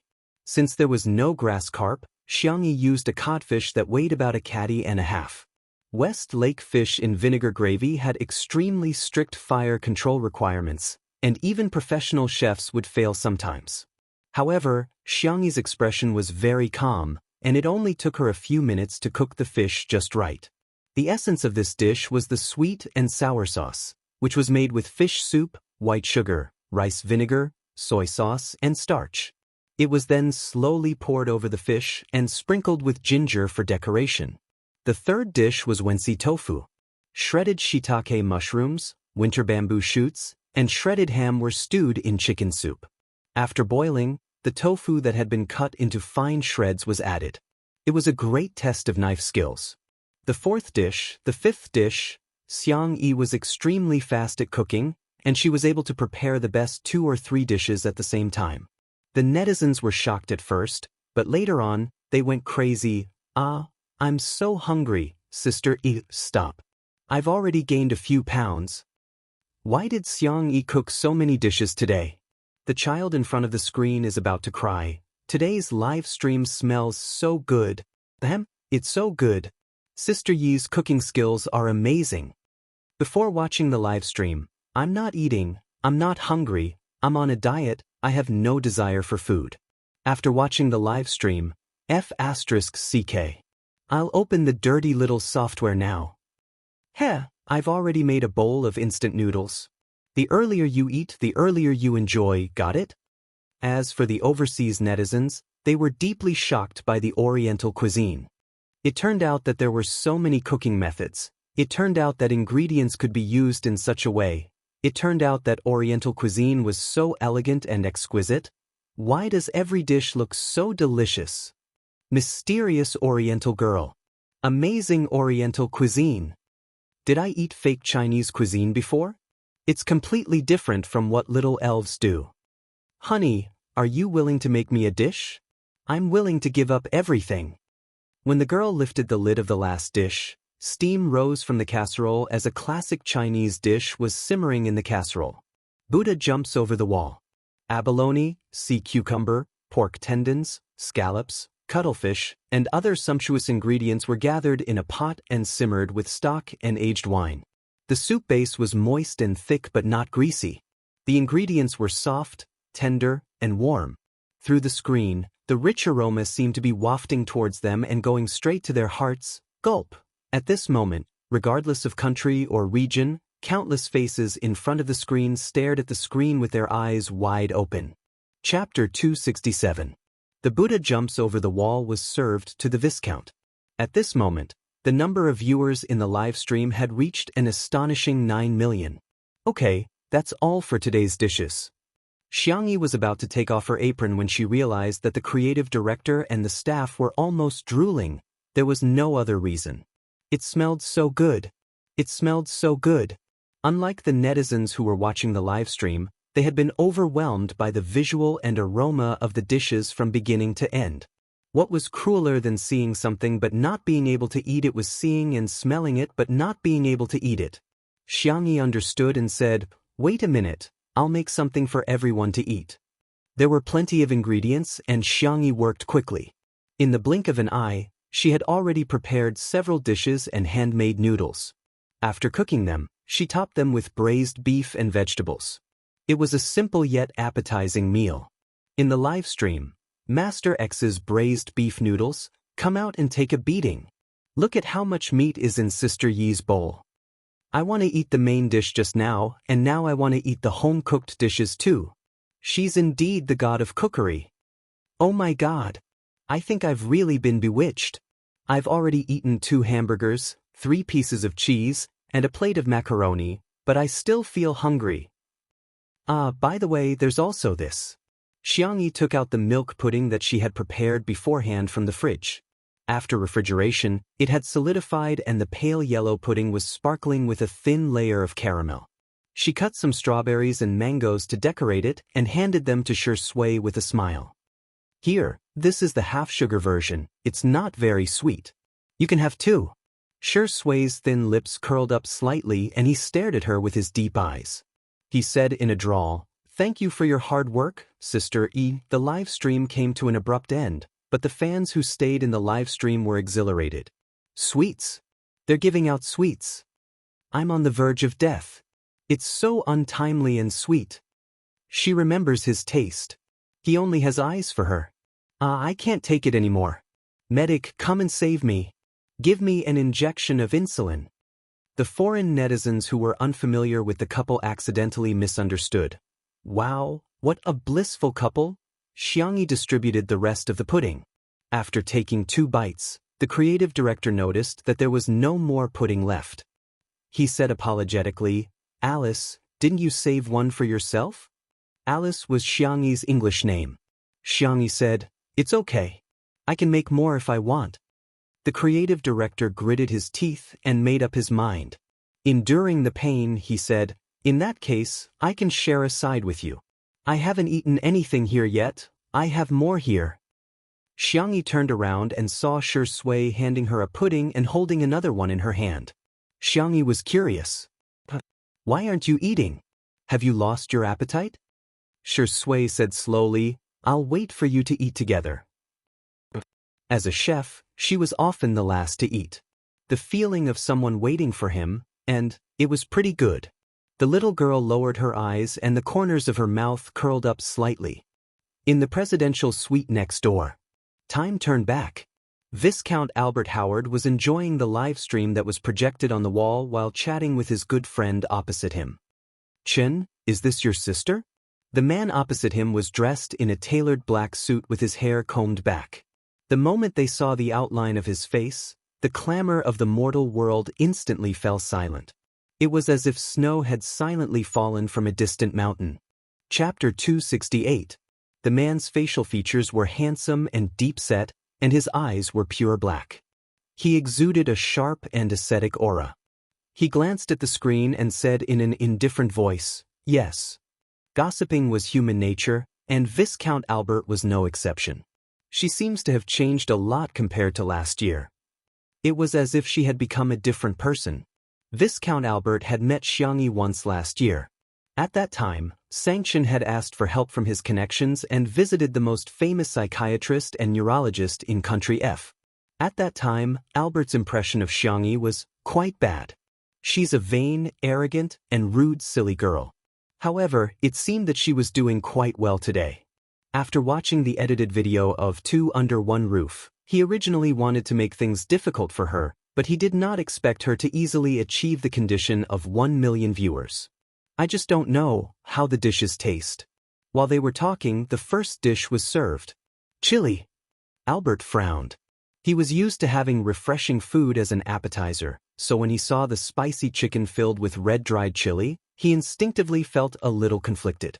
But what kind of chili is this? Why does it have such an intoxicating fragrance? Yes, Albert loved spicy food, and he had tasted many restaurants famous for their spicy dishes on his social media app.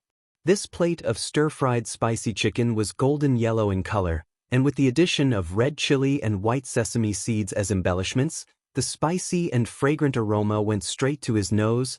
Albert couldn't help but take the lead and put a piece of chicken into his mouth with his fork. Hiss, he gasped. It's so spicy. However, it wasn't just spicy. On the contrary, the texture was very rich. Spicy, numb, fragrant, salty, sweet. The layers of flavors bloomed on the tip of his tongue, bringing about a slight tingling sensation. Spiciness was not a type of taste, but a pain sensation transmitted through neurotransmitters by capsaicin. However, it was deeply fascinating. This dish might not be the perfect appetizer in Western cuisine. However, to Albert, it was perfect. Before he could marvel, the second dish was served. West Lake fish in vinegar. The smooth and crystal-clear sweet and sour sauce was poured over the entire fish. A few cuts were made on the fish, and the fins stood up like petals. Not only was it beautiful, but it also made it easier for the fish to taste better. The fish meat was smooth and tender, and it was both sweet and sour. The slightly thick sauce neutralized the spiciness of the previous dish, and the sweetness stimulated the body to secrete dopamine. Albert felt his mood instantly brighten. Incredible! Has she been practicing cooking since she was young? Xianxia tasted it and said coldly, "It's just a so-so." She was so heartless. She had been back for so long, but she didn't even send him a message.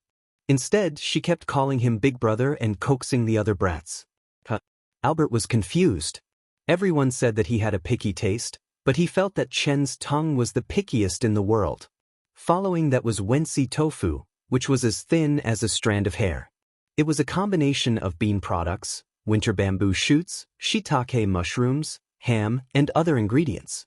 It was so fresh that one couldn't stop eating after one bite.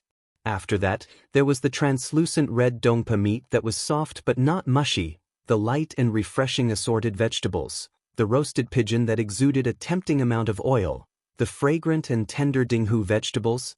Every single dish was exquisite and delicious. When the last dish, Buddha Jumps Over the Wall, was served, Albert was so excited that his voice trembled. The standard of a Michelin 3-star restaurant is not only superb culinary skills, but it also has to have a selection of excellent wine to accompany the meal, flawless service, and an extremely elegant dining environment. However, real delicacies don't need anything. It just needs to be delicious. Chapter 269. The livestream of Xianxia and Swordplay, which lasted for more than 2 hours, went viral on social media in France. All the celebrities reposted it with all sorts of recommendations, such as cuisine from the mysterious East and you can finish 10 hamburgers in 5 minutes. Those comments were forwarded to Weibo in China, which immediately caused a heated discussion. Damn, Swordplay impressive. She's trending overseas. Come on, what does Xianxia have to do with it? They're all fans of Swordplay, aren't they? What did Swordplay do? Didn't they just interact with each other for a while? Are you guys blind? Disgusting, vase fairy, please stop sucking our brother's blood. Doesn't your conscience hurt at all? Hee hee, of course it doesn't hurt because she doesn't have a heart. I'm so confused. Do you really think Sister E doesn't have any fans? I'm sorry, I'm just targeting Sister E. I'm dying of laughter. They keep saying that Xianxia is just a vase, but I think Swordplay is the biggest vase. The CP fans are shivering. Why are they tearing each other apart? In fact, Swordplay's fans and Xianxia's fans had long disliked each other. However, Xianxia's fans had always been relatively small in number. However, with the accumulation of popularity of Two Under One Roof, the number of Xianxia's fans had begun to take shape. Besides, Sister Swordplay's fans, led by All Is Well Year-Round, had been instigating the fans to tear Xianxia apart. Over time, Xianxia's fans had accumulated a lot of resentment. This incident was the fuse that completely ignited the conflict between the two groups. Xianxi's fans held their breaths and began tearing each other apart. They were not weak at all. After a few rounds of tearing each other apart, they were still standing firm, which was quite surprising. In the presidential suite. Unlike Viscount Albert's fanaticism, Xianxia only tasted a mouthful of all the dishes. His chiseled face was cold. He lowered his head to look at his wristwatch and said calmly, "I have an appointment with someone. I'll make a move first." Albert's cheeks were bulging as he looked at Chen Jin in disbelief. "Chen, how did you do it? How did you have such a strong immunity to these delicacies? Don't you think it's delicious?" Things like immunity, of course, she would get it after eating it a few more times. However, Xianxia was too lazy to explain. His next business partner was very important. If Albert had not recognized Xianxia in the video and insisted on having a taste with him, he would not have wasted his precious time. "Nothing can stop me from going to work," Xianxia said coldly. As a loafer? Cough. No, a viscount who inherited his family's honor and title, Albert felt offended. Sigh, Chen was good at everything, but he had no interest in life at all. Perhaps, there was nothing in this world that he cared about apart from work. Chen Jin was tall and slender, and his shoulders made his suit look even straighter. His well-ironed black trousers wrapped around his long legs as he strode out of the suite. Buzz. His phone vibrated. He picked it up impatiently and glanced at it, only to see that there was a message notification on the screen. "Little Bunny Yi, I treat you to a meal?" "Little Bunny Yi, my location." Xianxia stopped in his tracks. From his sleeves to his collar, he was meticulous and neat. He replied unhurriedly, "I'm not free."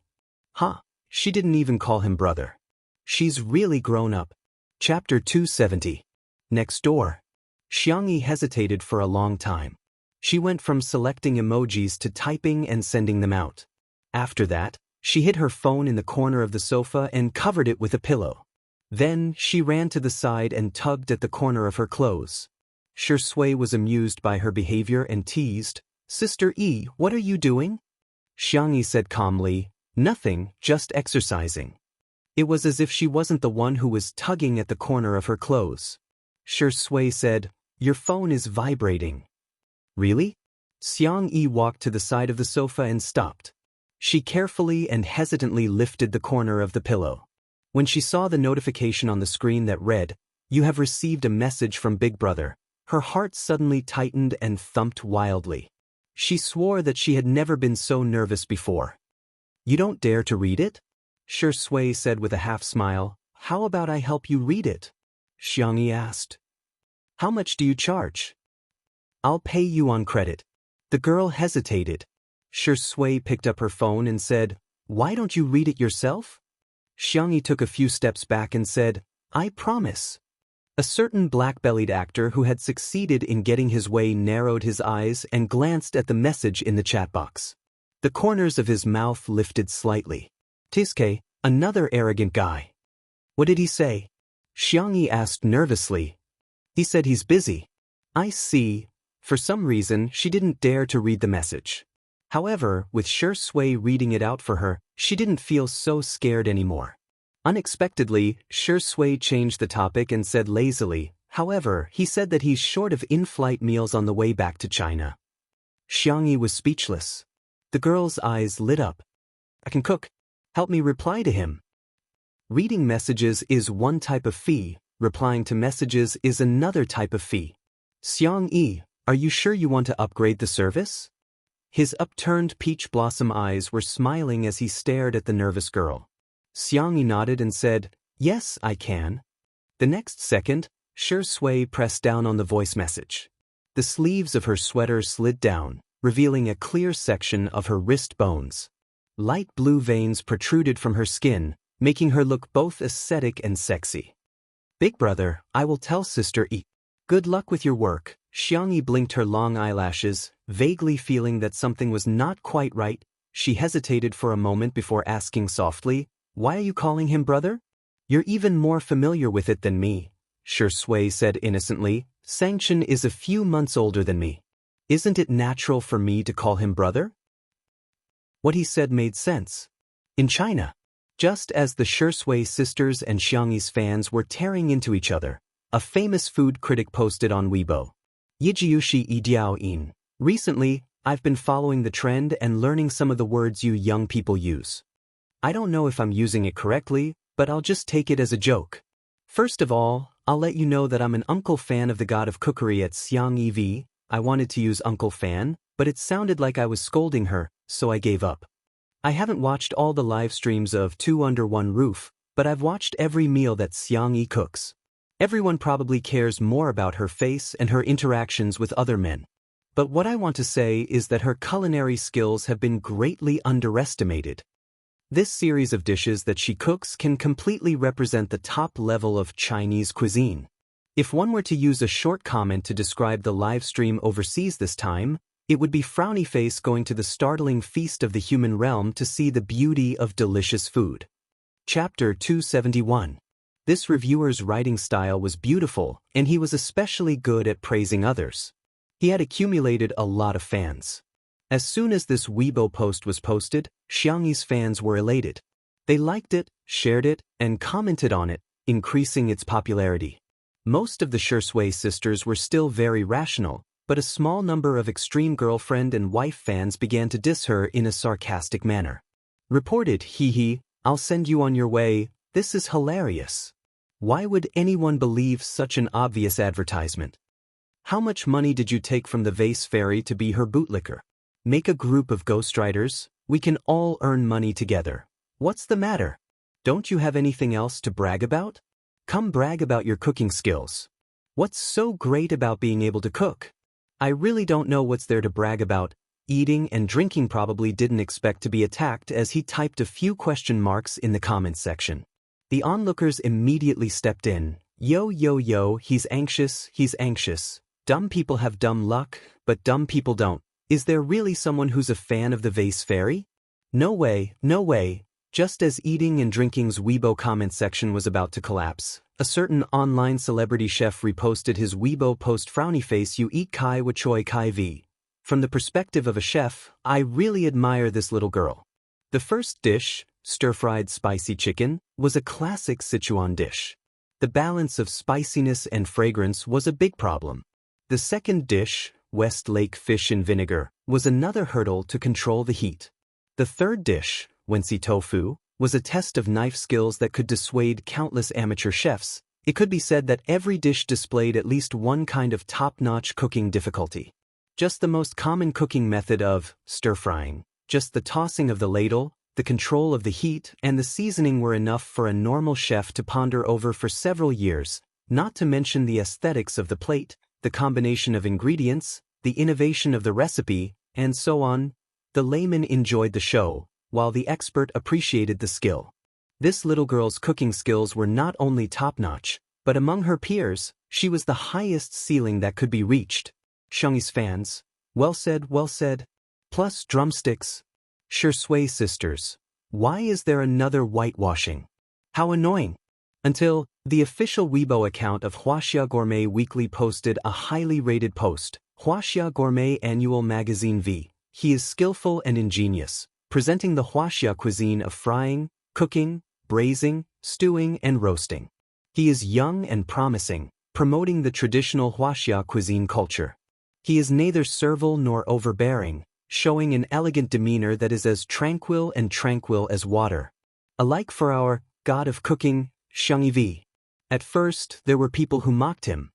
What the hell are you talking about? It's *T. Official blogger, are you embarrassed? I feel embarrassed for you. You only have so few fans, yet you're willing to accept a whitewashing draft to make money? However, these people were soon slapped in the face. Wake up, this annual is more awesome than the Michelin Guide. *T? Do you know that this is the most authoritative food vein in our country? Let's put it this way. This is a magazine that is only published once a year. The restaurants and chefs selected on it symbolize the official recognition of the China Chefs Association. In an instant, the Swordplay sisters were dumbfounded. Is the vase fairy really that impressive? Xianxia's fans, on the other hand, were elated and exhilarated. Our sister E is so capable. My son is so outstanding I can't help it. Some Shui sisters, please have some self-respect. Just a second ago, you ignored Xiangyi, but now, Xiangyi is out of your league. Chapter 272.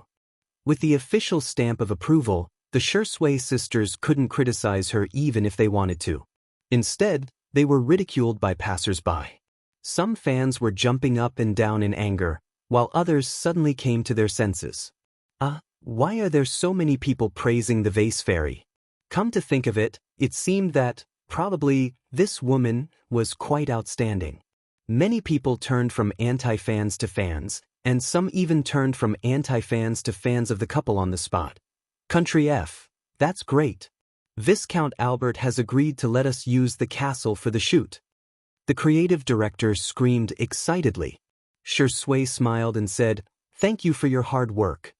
Xiangyi said gently, "I'm counting on you for tomorrow's shoot." Okay, I'll make the arrangements right away." The creative director left happily. Shui's phone kept vibrating. He took it out and saw that it was another unknown number. He frowned and hung up the call. It seemed that the phone number had been leaked. He had no choice but to turn off his phone for the time being. In China, all is well year-round had changed more than 10 numbers, sending and calling Shui frantically, but he didn't reply to any of them. Why? Why wouldn't he reply to her? She liked him so much that she had spent a lot of money just to get his phone number. The woman's eyes were full of morbid paranoia. She changed the servant's phone and called him again. However, a sweet robotic female voice sounded from the other end of the phone. "Hello, the subscriber you have dialed has turned off his phone." Turned off his phone? How could he turn off his phone? All is well year-round grabbed her hair and screamed in agony. The next day. It often rained in a city, but today was a rare day of sunny weather. An ancient and majestic building stood halfway up the mountain. The extravagant and gorgeous glass-inlaid windows and sculptures reflected mottled light and shadow. Shui got out of the car first and opened the door for Xiangyi like a gentleman. He was chatting with Xiangyi in a low voice when he was suddenly interrupted by a voice. "Hey, stay away from my sister." Xiangyi looked up in surprise and met the eyes of her third brother, Xianxia, who was not far away. "Brother!" Xianxia was dressed so fashionably that even supermodels would be ashamed of their inferiority. He walked toward Xiangyi and pulled Xiangyi behind him. He stared at Shui warily and said, "You're not allowed to talk to my sister." Shui blinked and looked at Xiangyi innocently and pitifully. He lowered his eyes and said to Xianxia, "Okay, I got it." The moment a handsome, tall, and upright mature man showed a slight weakness, the lethality it brought was many times greater than that of a little puppy. Who could withstand this? As expected, Xiangyi wavered. "Brother, you should be more polite to Shui." Before Xianxia could answer, Shui chuckled bitterly. "It's okay. I'm used to it." Xianxia. What the hell? Wasn't this person very arrogant before? He's not a good person. Xianxia was going crazy. Have you forgotten that he used to practice with Big Brother and bully us? Xiangyi was confused. Did he? Xianxia suddenly realized that the two demons would occasionally bully his second brother, Xiangli, and him and Xiangyu. They would often bully his little uncle, Xiangyu. However, they had never bullied Xiangyi. Suddenly, Shui tugged at Xiangyi's sleeve and complained in a low voice. "Sister E, he said bad things about me." Xianxia. Why do you have two faces?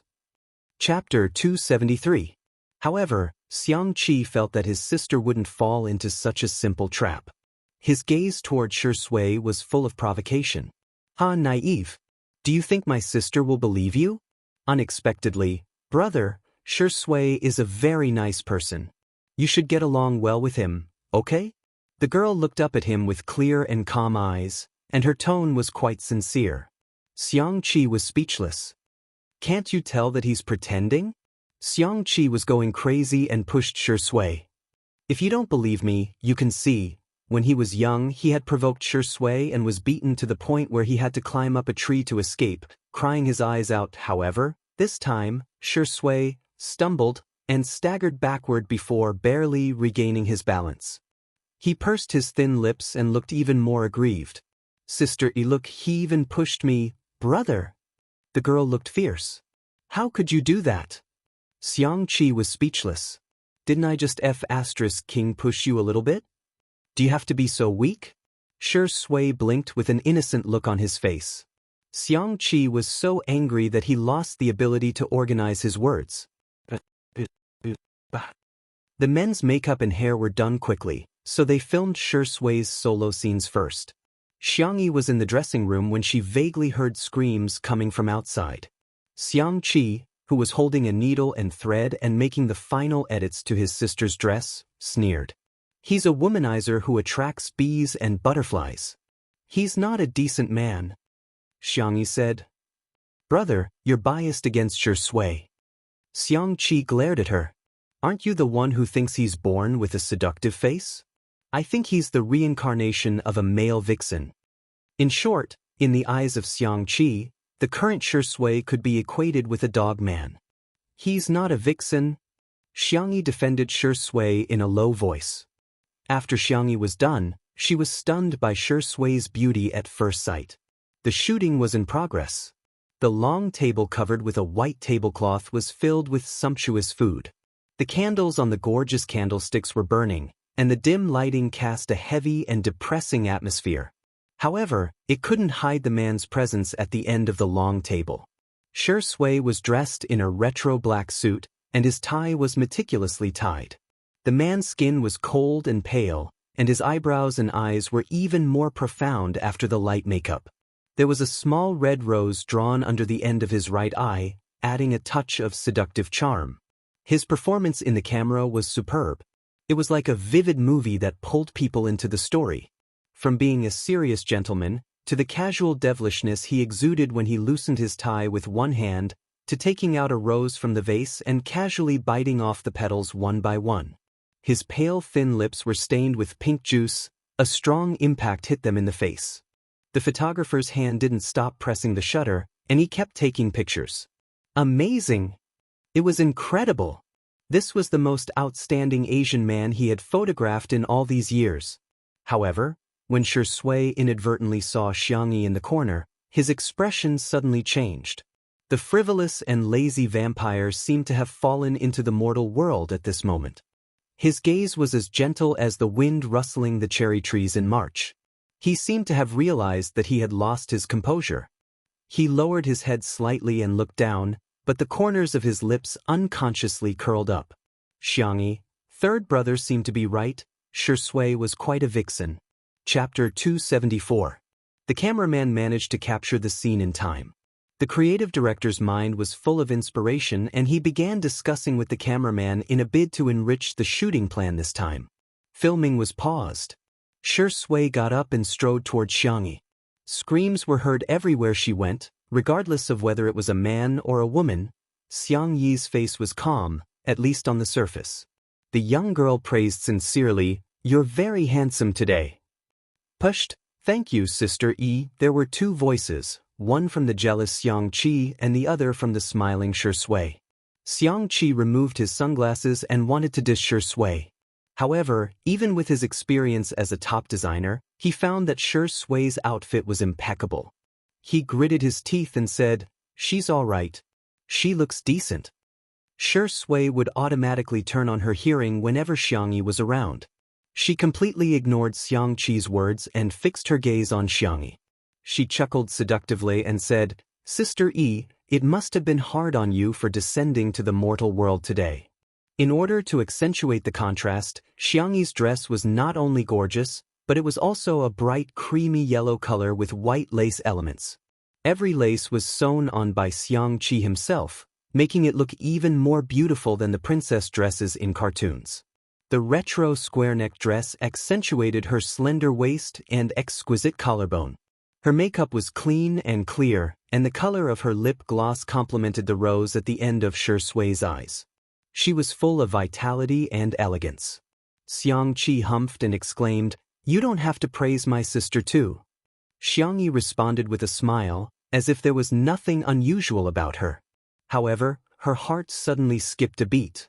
Shui looks even more vixen when she smiles. Shui's solo shoot was completed with amazing efficiency. The final product was perfect, and the creative director and the others were full of praises for it. After his segment ended, it was Xianxi's turn. According to the shooting plan, Xianxia was going to shoot an outdoor scene in the rose garden of the castle. However, the photographer changed his mind at the last minute. Let's go to the forest behind the castle. I heard that deer often appear there. The effect will be great if we can capture it on camera. Xianxia cooperated with him in a good mood. However, when they arrived at the forest, the photographer's attitude was perfunctory. After taking a few photos, he began to question Xianxia. Your movements are too stiff. Do you even know how to pose? Oh, that's not the effect I wanted at all. Xianxia frowned and asked to take a look at the photos, but she was flatly rejected. You are not qualified. After struggling for more than half an hour, the staff were all exhausted. It was inevitable that they would look at Xianxia with dissatisfaction. Although they felt that there was nothing wrong with Xianxia's gaze and pose, Steve was a professional photographer. Hence, there must be something wrong with Xianxia. Steve continuously complained, but when he saw Xianxia coming over, he immediately shut up. He pretended to take a few photos and said, "Okay, let's take a break." The staff members felt as if they had been granted amnesty. Xianxia handed his sister a glass of water and even carefully inserted a straw into it. Why did you take so long? Xianxia was a little embarrassed. Maybe I'm holding them back. I heard that the final product is not very good. Xianxia frowned. Don't think too much. Maybe the photographer's skills are not good enough. Steve, who was at the side, looked at the photos just now guiltily. If he hadn't received money from Hades's competitor, he wouldn't have deliberately taken such a poor shot. It's a pity that this little Asian beauty has such a great sense of camera. Chapter 275. However, he had already thought of a way to shift the blame, so Steve didn't panic at all. The shoot continued. This time, with Xianxia watching from the side, Steve didn't dare to complain, but he chose another method: silence. With a sullen face, he didn't give Xianxia any hints apart from opening the door. The atmosphere became more and more suffocating and unbearable. During the second break, the crew was really exhausted. If they were tired, it would be fine if they could get some results. However, they were so tired that they couldn't even look at the photos. This kind of tiredness was meaningless. Some people couldn't help but complain on social media. Coincidentally, international surfers saw this post and reposted it back to China. Sheng sheng bu luo gu bu luo bu luo bu luo bu luo bu luo. I found a smut account of a fashion magazine staff member of her performance is terrible. After working for half a day, there isn't a single photo that can be seen. The photographer wanted to shoot deer, but when she went into the forest, not a single deer showed up. I think she's a cursed girl. Let's be honest. Not only is Xianxia unlucky, she's also a fashion black hole, right? As soon as this Weibo post was posted, someone immediately retorted, Sister E is a fashion black hole? Come on, her red carpet appearance at Tomato Entertainment's annual gala was perfect. People call her a vase fairy every day, which actually means that her looks are really good. There were also people who gloated, looks don't equal temperament. Some people are just nouveau riche no matter how much they promote themselves. For an international fashion magazine like Xianxia, what they want is a sense of high-end fashion expression, okay? Not everyone has that. With the attention of passers-by, this Weibo post slowly became popular. When the Shui sisters saw it, they couldn't help but criticize it again. It wasn't easy to find something to criticize, so of course, they couldn't miss it. At the castle, Viscount Albert invited a guest to dinner. It was the editor-in-chief of Miss Sophia. He had been pursuing Sophia recently. After the two exchanged pleasantries, he tried to invite Sophia to go hunting together. Although we haven't seen deer in recent years, we can still hunt pheasants or rabbits. If you're interested, we can go on horseback. Sophia smiled and turned him down. She took off her plain, wide-brimmed hat and asked the creative director about the progress of the shoot. This is Shui's solo photo. The creative director showed the photo to Sophia on the computer. The photo had not been edited, but it was stunning enough. Sophia nodded her head in satisfaction. She had a feeling that this issue of the magazine would sell well. Where's Alice's picture? She and Hades were good friends. This time, the double magazine cover was also a favor to Hades. She knew that Xianxia and Xianxia were siblings. The photos haven't been sent over yet. Actually, some of the photos had been uploaded, but none of them were presentable. The creative director was disappointed, but he also wanted to secretly buy some time for Xianxia. Perhaps, Xianxia would be able to get into the groove. He was worried that Sophia would replace Xianxia after seeing those trashy films. As the big boss, Sophia was gentle in her daily life, but she was resolute in her work. She was the famous Iron Blood Empress. At this moment, the photographer, Steve, returned. At the thought of the huge sum of money that he was about to receive, the corners of his mouth curled into a smile. However, when he saw Sophia, his expression instantly froze. Big boss, why is she here? Chapter 276. The creative director's heart skipped a beat. I wonder how Xianxi's shoot went. It's all my fault. I've been working on perfecting the two-person shooting plan and neglected Xianxia. Sophia said calmly, let me take a look at Alice's photos. The photographer hesitated for a few seconds before taking out the DSLR's memory card. His hands were trembling slightly. He imported the photos and previewed them. A set of trashy photos appeared in front of everyone. The creative director secretly cursed. It's over. Sophia is probably going to fly into a rage. He did not expect Sophia to just quietly look at a few hundred photos. The photographer felt lucky and thought that maybe Sophia didn't see through his tricks. If he could take good photos of the models, he could also take bad ones. It wasn't the first time he had used this trick, so he was very skilled. Not only did it show his superb photography skills for lighting, portraits, and sceneries, but it also made the people look lifeless and stiff. He also tried to capture Xianxi's inappropriate expressions or movements, but the girl's facial expression was very well managed. Her gestures were elegant and proud, completely in line with the image of the little princess. He didn't manage to take any ugly photos. The staff came over to take a look. When they saw the superb but ugly photos, they immediately felt resentful towards Xianxia. Without comparison, there would be no harm. If Shui's photos were stunning, then hers was simply shocking. The person who had just posted the photo secretly took a photo and posted it online. She thought that since no one paid attention to her account, she might as well post it.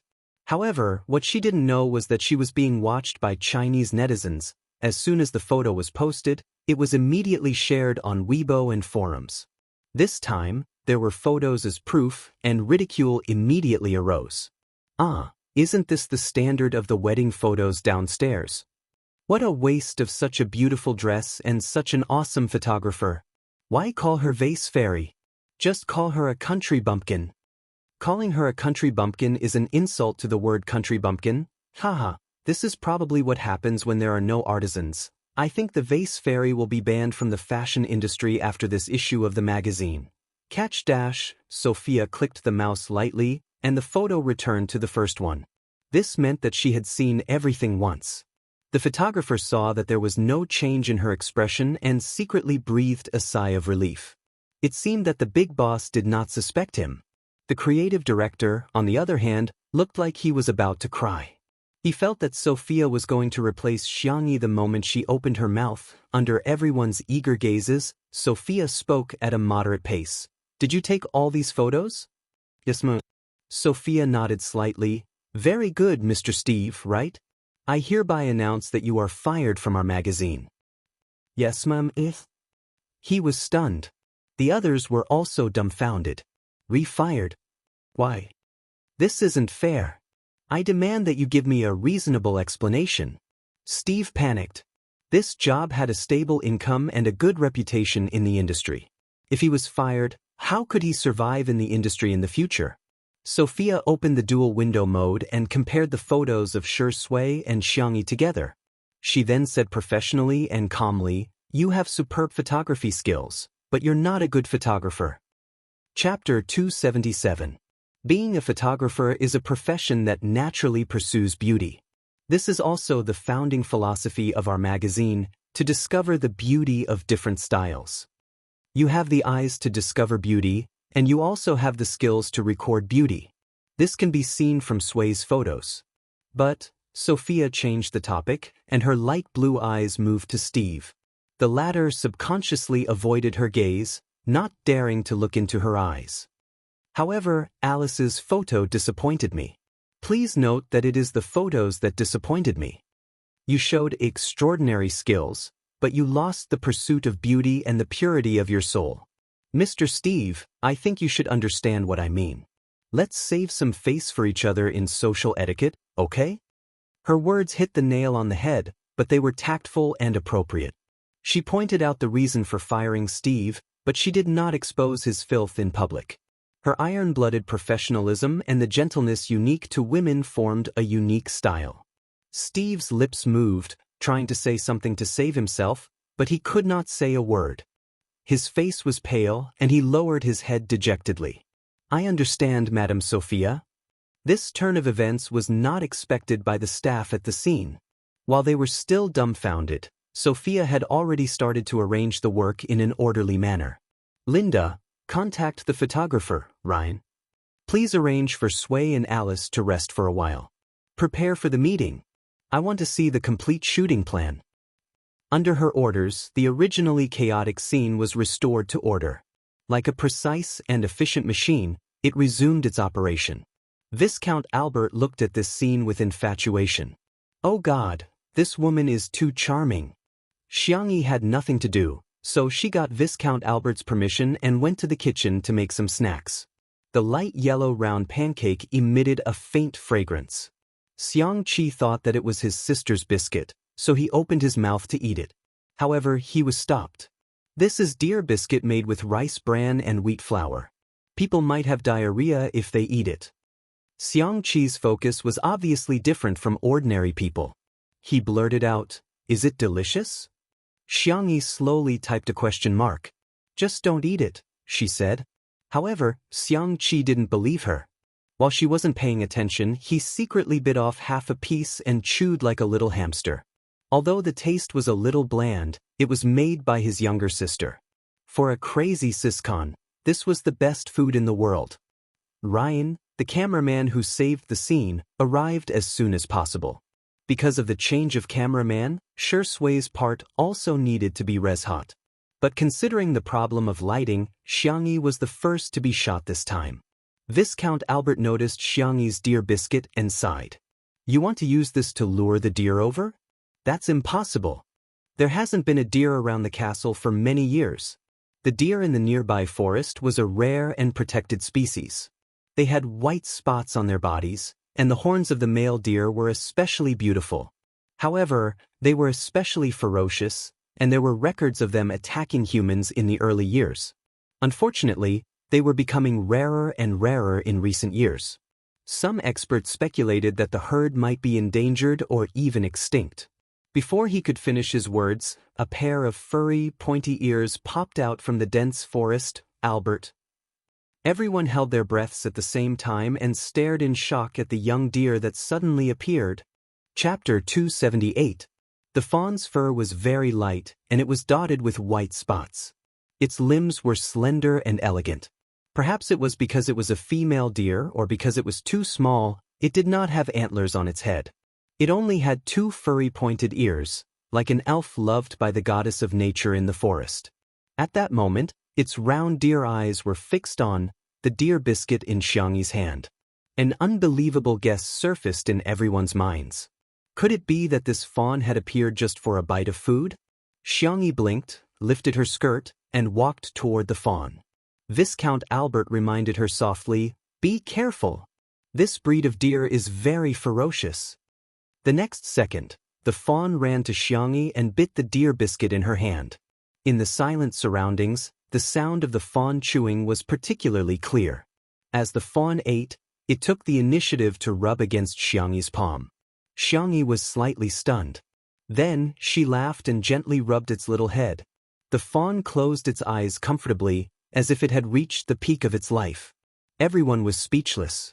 What happened to being ferocious? It was clearly so docile that it had no boundaries. Viscount Albert's heart was about to break down. Back then he had been poked in the butt by a stag. Needless to say, he was a hooligan.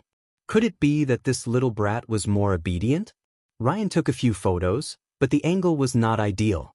Just as he was about to continue, the fawn nimbly darted back into the forest. It ran very quickly. He could only give up and choose a scene with ancient trees and flowers to shoot. Without the photographer tampering with the photos, the shoot went exceptionally smoothly. The young lady had an excellent sense of camera angles, and she was very fashionable. Every photo was as beautiful as a pictorial. It was simply better than the rubbish photos taken by Steve. Perfect! Ryan was excited. Sophia was also very satisfied after looking at the finished photos. Everyone was about to call it a day and return to the castle when they suddenly heard rustling sounds. Looking in the direction of the sound, they saw at least a dozen deer gathered in the depths of the forest. Everyone was speechless. What? Not only did it freeload on its own, but it even brought its family along. The leading fawn was quite bold. It rushed to Xianxi's side like a gust of wind and said in its childish voice, "Yo, everyone thought, is she acting coquettishly? Did you bring your family here?" Xianxi smiled. "Fortunately, I made a lot of deer biscuits." She took out the remaining deer biscuits and did not rush to feed them. Instead, she placed them some distance away from the herd of deer. Then, she returned to her original position and quietly fed the deer. Gradually, a deer took light steps forward and sniffed the deer biscuits, instantly. The buck with beautiful and huge antlers was like a kitten that had seen catmint. It bit the deer cake and swallowed it. He swallowed it. The other deer also rushed over. Albert was in a daze. He suddenly realized that the reason why the deer attacked the humans so frequently was not because they wanted to eat them, right? He carefully recalled that when he was being chased, he seemed to have been eating strawberries. The photographer, Ryan, could not hide his excitement. He stood or squatted, and in order to get a special angle, he even lay on the ground and kept shooting with his SLR camera. It was too beautiful. It was as if the telephoto lens in a movie was zooming in slowly. The flowers and ancient trees outlined the colorful background like an oil painting. The deer and the young lady formed a harmonious natural rhythm. Even the light and shadow were warm and bright. The towering castle in the distance was reduced to a foil. All the beautiful scenery in the world could not compare to this moment. Chapter 279. All the beautiful moments were captured by the photographer's camera and turned into eternity. In the end, each photo was breathtakingly beautiful. The most innocent and naive little princess and the pure and flawless fawn. The artistic atmosphere was overwhelming. Everyone was full of praise for this set of photos. Next, Xianxi's shoot went very smoothly. He still maintained a high standard of performance and vividly portrayed the vampire in the dark. Then, it was time for the highlight of the day, the two-person shoot. Sophia and the two of them talked about the shooting plan again. Unlike the abstract concepts in the past, this time, they gave them a script-like existence. What we want to express is a sense of story through the depths of the photos. On the other hand, the Xianxia sisters had been mocking Xianxi on Weibo for no other reason than the fact that there were only a few extreme fans of his girlfriend and wife, but Xianxi's fans were increasing day by day. The Xianxia sisters had no choice but to switch the battlefield to the Muskmelon forum. All of a sudden, the Muskmelon forum was flooded with comments. "Let's have a look at the village belle's outfit. My eyes say that she's ugly. Even an internationally renowned photographer can't save her. Everyone dislikes her when they see her. Judging from her appearance, the vase fairy has an unlikable face." Just as they were getting excited, a new post suddenly popped up. "Damn. Sister E is simply a Disneyland princess who escaped." The Xianxia sisters were full of disdain and disdain. With that ugly photo, how could Xianxi make a comeback? They clicked on it and saw that the blogger who had posted the photo had uploaded a social media post. It was still the same staff member who had exposed the photo, but this time, his words were full of praise for Xianxi. "Oh, my cute and pitiful the little princess. It turns out that I've been misunderstanding her all this time. It's not that there's a problem with her performance, but rather, it's the photographer's problem. Moreover, she made a kind of food called lubbing, which actually attracted a herd of deer that hadn't appeared for many years. Oh my God, is this the mysterious magic of the East? The Shui sisters were about to mock him, but their attention was drawn to the photos in the main building. The girl in the milky yellow princess dress had a faint smile on her face. Her eyes were as clear as water as she gently stroked the deer's head. Not far away, a herd of deer gathered. The photographer captured the scene very cleverly, as if the forest elves were listening to the witch's call and offering their blessings to the little princess in the castle. The scene was so lively that it was like a scene from a fairy tale movie. Shui sisters? Was this the vase fairy? He zoomed in and took a closer look. *CK. It really is. The passers-by were also dumbfounded. Weren't they all mocking Xianxia for having no temperament? You call this lack of temperament? Are all of you blind? Also, weren't they mocking Xianxia for having bad luck and even hating deer? You call this annoying? There were more than a dozen deer in the photo, and all of them were looking at Xianxia eagerly. Especially that little deer. It was almost like a husky rolling around her feet and asking for hugs. This was simply a deer pet's original pet. Haha, she has amazing magic. She's magical girl Xianxia. Amazing, this photo is really beautiful. It's like a different photographer. Awesome. What kind of Mary Sue persona is Xianxia using? She can attract so many deer just by making some random deer biscuits. She's stunning enough alone, what's more when the two of them take a photo together. I must buy this issue of the magazine. Chapter 280. The Shui sisters, who had finally found something to criticize, were dumbfounded once again. There was even a post on the Melon forum about Sister Yi's face-slapping moments. The face-slapping is like a gust of wind. Sister Yi's face-slapping is like a tornado. The post was full of humor and the comments were hilarious. Even the Shui sisters were ridiculed. There were also video bloggers who created short videos of themselves. The Shui sisters mocked Xianxia for not being able to buy a plane ticket. A photo of Xianxia holding a shovel and cooking a large pot of vegetables appeared on the screen, accompanied by a magical sound effect of slapping someone. Do I need a reason to slap you? The Shui sisters mocked Xianxia for not being able to book a hotel. Slap. Slap. Do I need a reason to slap you? The Shui sisters mocked Xianxia for not having a good temperament. Slap. Slap. Slap. Do I need a reason to slap you? The short video was simple to make, but it was especially brainwashing. Soon, it went viral and attracted hundreds of thousands of likes. The Shui sisters who were causing trouble were completely embarrassed. Shui's official fan club also issued a statement and called on everyone to follow their idols rationally and civilly. In the castle, the two-person shoot officially began. The lights were dim, the candlesticks were burning, and the red wine glasses reflected a sultry light. Ryan tried to take a few shots and looked down to check the photos. Both of them had a good sense of camera angles and were stylish. However, there was no intimacy. Ryan said tactfully, "Can the two of you interact with each other a little? It doesn't matter if it's physical contact or eye contact." Hence, the two of them slowly moved a few centimeters closer to each other. Ryan was speechless. It's like a sudden and ambiguous atmosphere in a romance movie. It's like a heart-pounding first love. Ryan tried his best to express the feeling he wanted. Xianxia was speechless. "Sorry, this is beyond my scope." In the fast-paced world she transmigrated to, she played the role of an assistant between the male and female leads. However, she had never been in a relationship before. She racked her brains and wondered if she should hold onto Shui's arm. All of a sudden, a pair of warm hands appeared at the back of her neck and pressed the back of her head down. Huh? The girl's pupils dilated slightly, and she was forced to close the distance between them. The tip of her nose was almost touching his. Bang, bang, bang.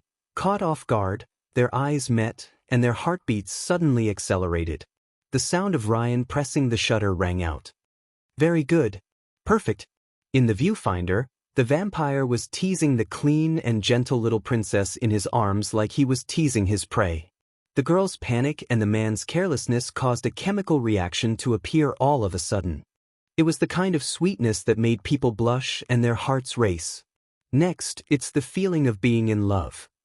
Clayton continued, bewitching, falling, indulging, passionate, colliding. For Shui, it was a piece of cake for her to play an affectionate role. His peach blossom-shaped eyes seemed to be naturally affectionate, especially when he smiled. It was as if there was a deep and dark pool in his eyes.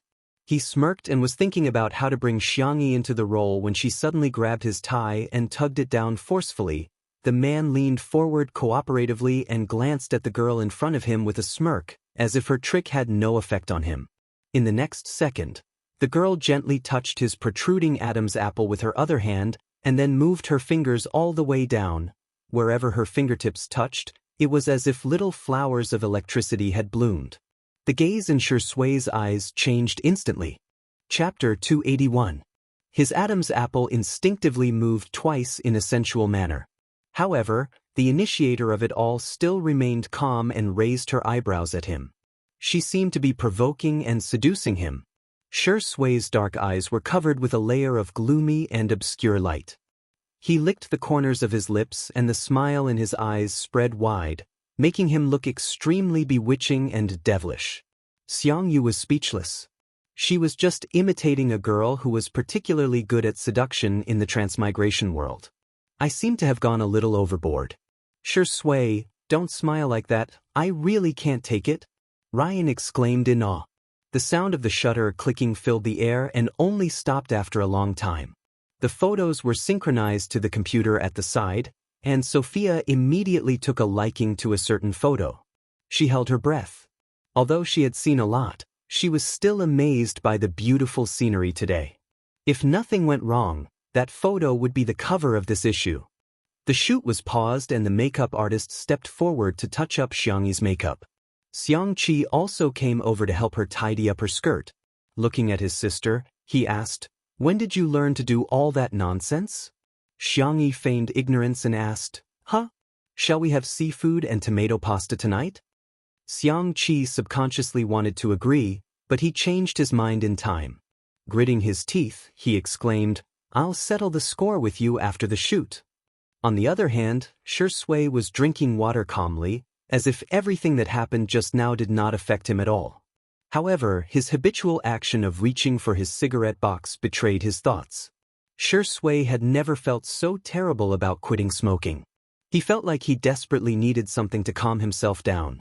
Otherwise, he would keep replaying the scene of her cold and soft fingertips touching his Adam's apple. It was very annoying. The shoot began again, but to Xianxia's surprise, the scene changed to a bedroom. It was still the bed in the bedroom. She repeatedly confirmed it twice before accepting the reality. She did not show it on her face, but she was still a little flustered. Shui seemed to have noticed her nervousness. He chuckled and asked, "Are you going first or should I go first? Or should we sleep together?" "Sleep together, sleep together." Xianxia tensed up and pushed Shui. "You go first." In the end, she did not know if it was because she did not control her strength well or because Shui did not control his center of gravity well, but he fell onto the bed and stared at her innocently. The crew members on set were looking at Xianxia's gazes too. This little Eastern beauty can't wait for the big Eastern beauty. Xianxia, she was Adams.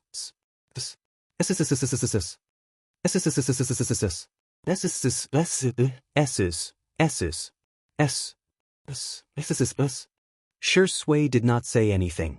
He just stared at Xianxia and smiled. Xianxia whispered, "Have you been on the cover of a magazine before?" Shui, "Yes."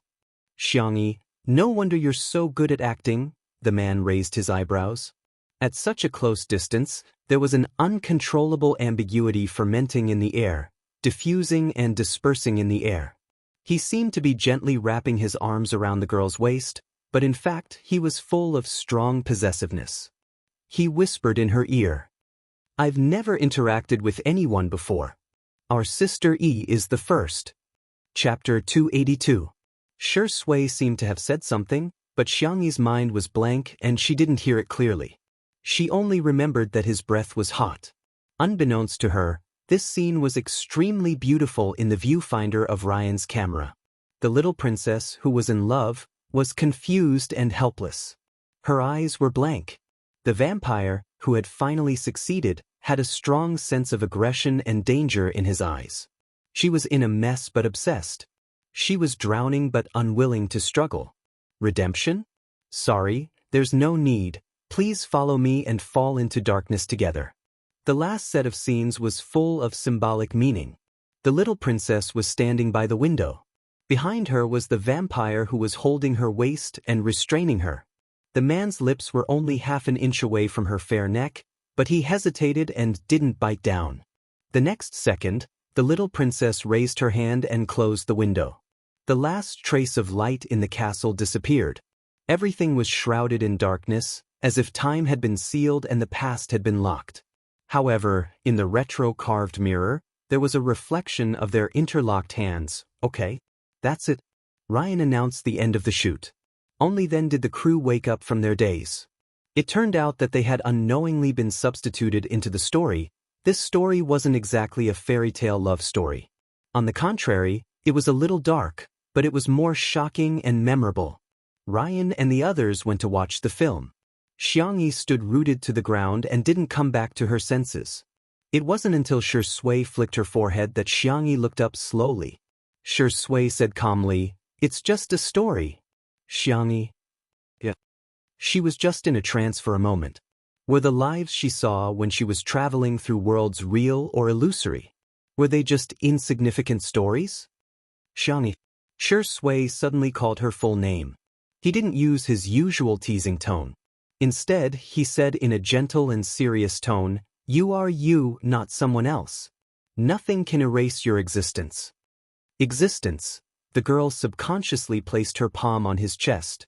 A deep and powerful heartbeat. She breathed a sigh of relief and finally pulled away from those chaotic thoughts. The next second, Shui clicked her tongue and said in a drawling tone, "Are you taking advantage of your brother so blatantly now?" Xianxia. "No, I didn't." Shui, don't spout nonsense.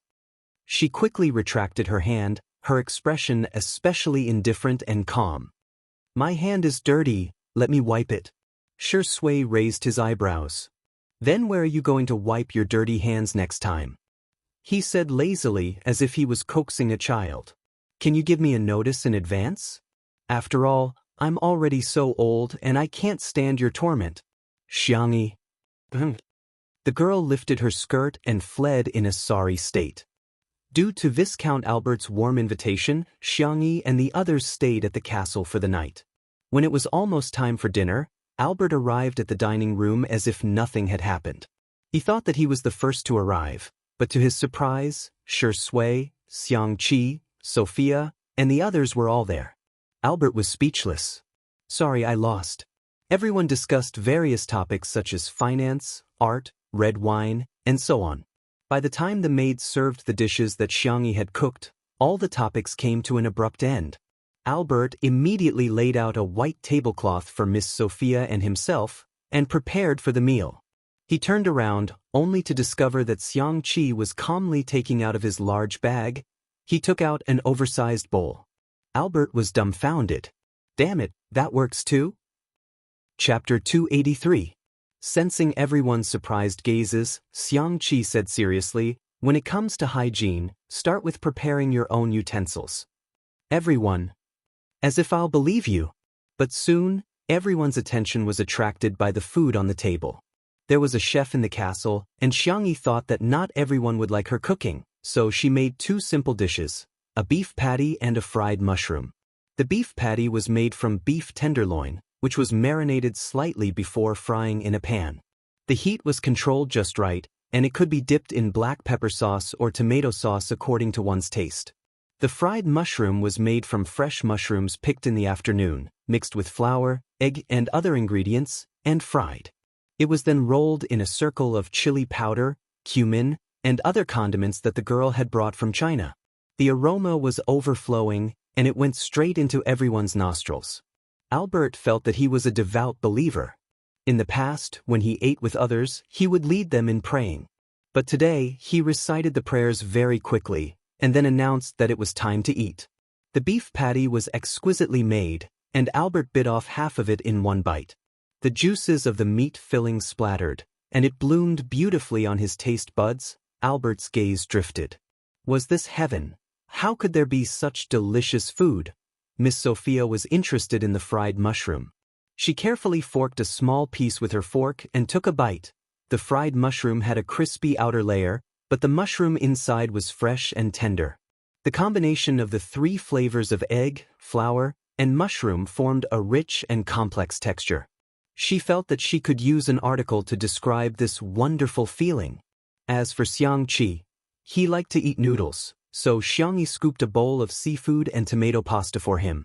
Then, she added a circle of fried mushrooms and a circle of sliced beef patties, forming a unique big bowl of seafood pasta with rice. As he ate, he glanced provocatively at Shui. My sister only scooped rice for me. Shui's expression didn't change. There was nothing wrong with his dining etiquette, and he was elegant and noble. When he was almost done eating, he wiped the corners of his mouth with a snow-white napkin and suddenly said, Sister E, have you thought about what to make for Big Brother's in-flight meal? Upon hearing the word Big Brother, Xianxia instinctively sat up straight, even forgetting to chew the pasta at the corner of his mouth. Xianxia nodded. Yes, I'll make Big Brother's favorite dishes. She tilted her head and looked at Xianxia. Big Brother, do you want to accompany me? Let's go home and see Grandpa. Regardless of whether it was to accompany his sister or visit his grandfather, he was very happy with these 2 options. However, with the addition of the option of going with his elder brother, this question instantly became a question of death. Sister, you're not a kid anymore. You're a big friend now. Xianxia acted like a big brother and said in a dignified manner, Can you be a little more mature? Do you need me to accompany you on the plane? Oh, Shui smiled. It's okay. I'll accompany you, Xianxia. Motherf ***. However, he couldn't do anything to Shui. He was afraid of his big brother, but Shui wasn't afraid at all. Gua? Albert's Chinese wasn't very good, and he tried to join Xianxia and the other 2's group chat. He was very confused. It's fine to bring a big bowl, but do you have to bring a big pot? Xianxia took advantage of his big brother's absence to reveal his dark history. When my family went camping, my big brother brought a big pot. But, he paused and said in a sorrowful tone, I had to carry it for him the whole time. Something came up today and it was too late to go home. Just let me tell you in advance. Chapter 284. At the same time. Logic Esports Base. The training room was brightly lit, and the sound of the keyboard and mouse could be heard. Xiao Naofu was nestled in the pocket of Xiangyu's uniform, watching him play games. After watching the game for a few days, Xiao Naofu had already grasped the rules and was more addicted to it than Xiangyu himself. Meow meow meow. Go go go, beat him up. Beat him up for this who? In Xiangyu's ears, Xiao Naofu's cries were simply the most beautiful sound in the world. The sniper in the game ended the battle with a clean shot and found a cover to hide behind. He freed his hand to cover Xiao Naofu's eyes and coaxed softly, Be good, a cute kitten like Xiao Naofu can't watch these fights. Xiao Naofu. Let this who watch. This who wants esports too. Creak. The door was pushed open. It was Captain Wander, who had just returned from drawing the lot. He sighed and said apologetically, I'm sorry, my luck isn't good. We'll be facing Team Icy in the next match. This year's Lonely Glory World Connections main venue was in Nanjing. Team Logic was one of the 2 Chinese teams in the top 36 and had high hopes for them in the domestic esports circle. However, Team Icy was a seeded team and had made it to the top 3 in the World League last year.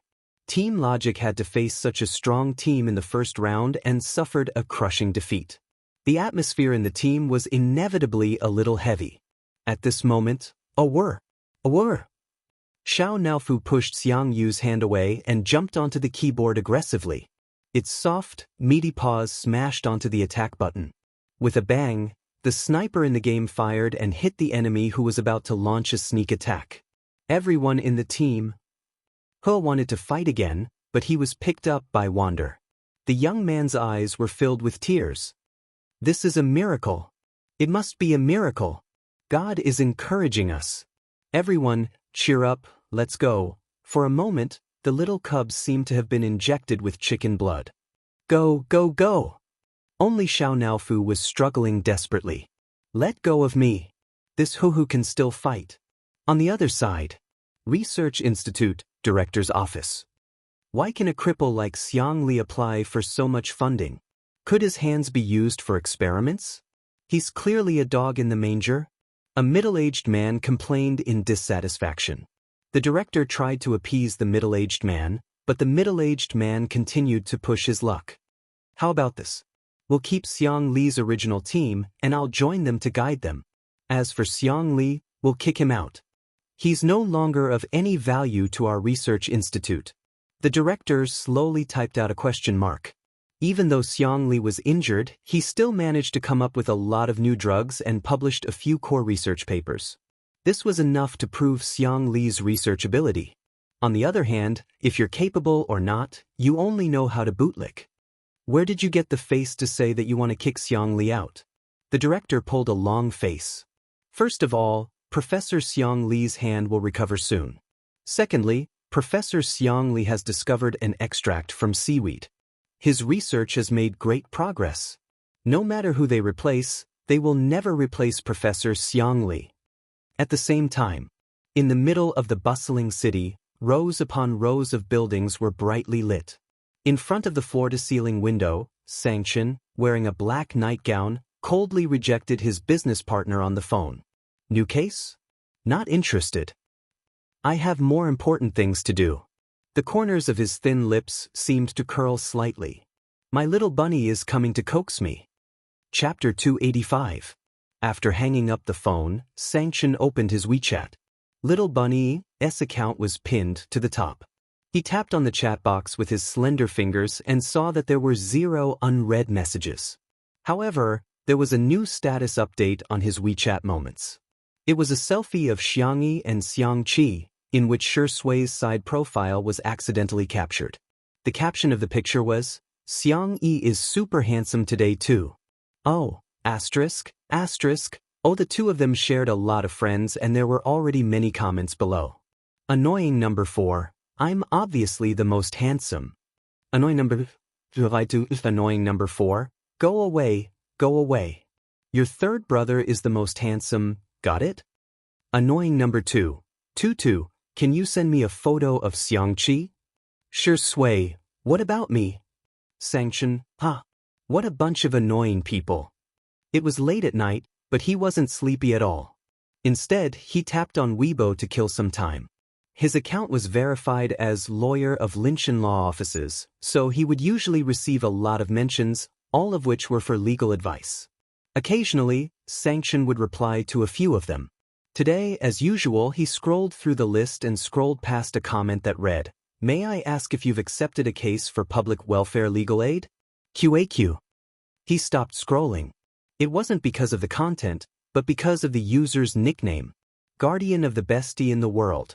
The avatar used was a screenshot of Xiangyi in 2 Under One Roof, with her hair tied up in a bun.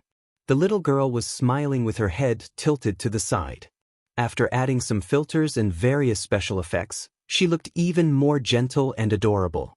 Xianxia saved it with a straight face, then subconsciously opened the avatar's Weibo account. Obviously, Guardian was a fan of Xiangyi, and almost every post was related to Xiangyi. However, Xianxia couldn't understand her messy seniority logic. Xiangyi is so beautiful, Mama loves you. Sister E is so soft, I really want to rub her. She even has dimples, she's so sweet. Damn it, E is so awesome today. Wei is dead. I want to be a fan for 1 second. However, that did not stop Xianxia from saving photos and videos. After he was satisfied with saving dozens of photos, he noticed that Guardian had updated his Weibo.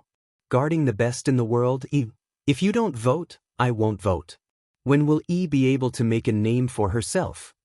Don't forget to help Xiangyi get on the rankings.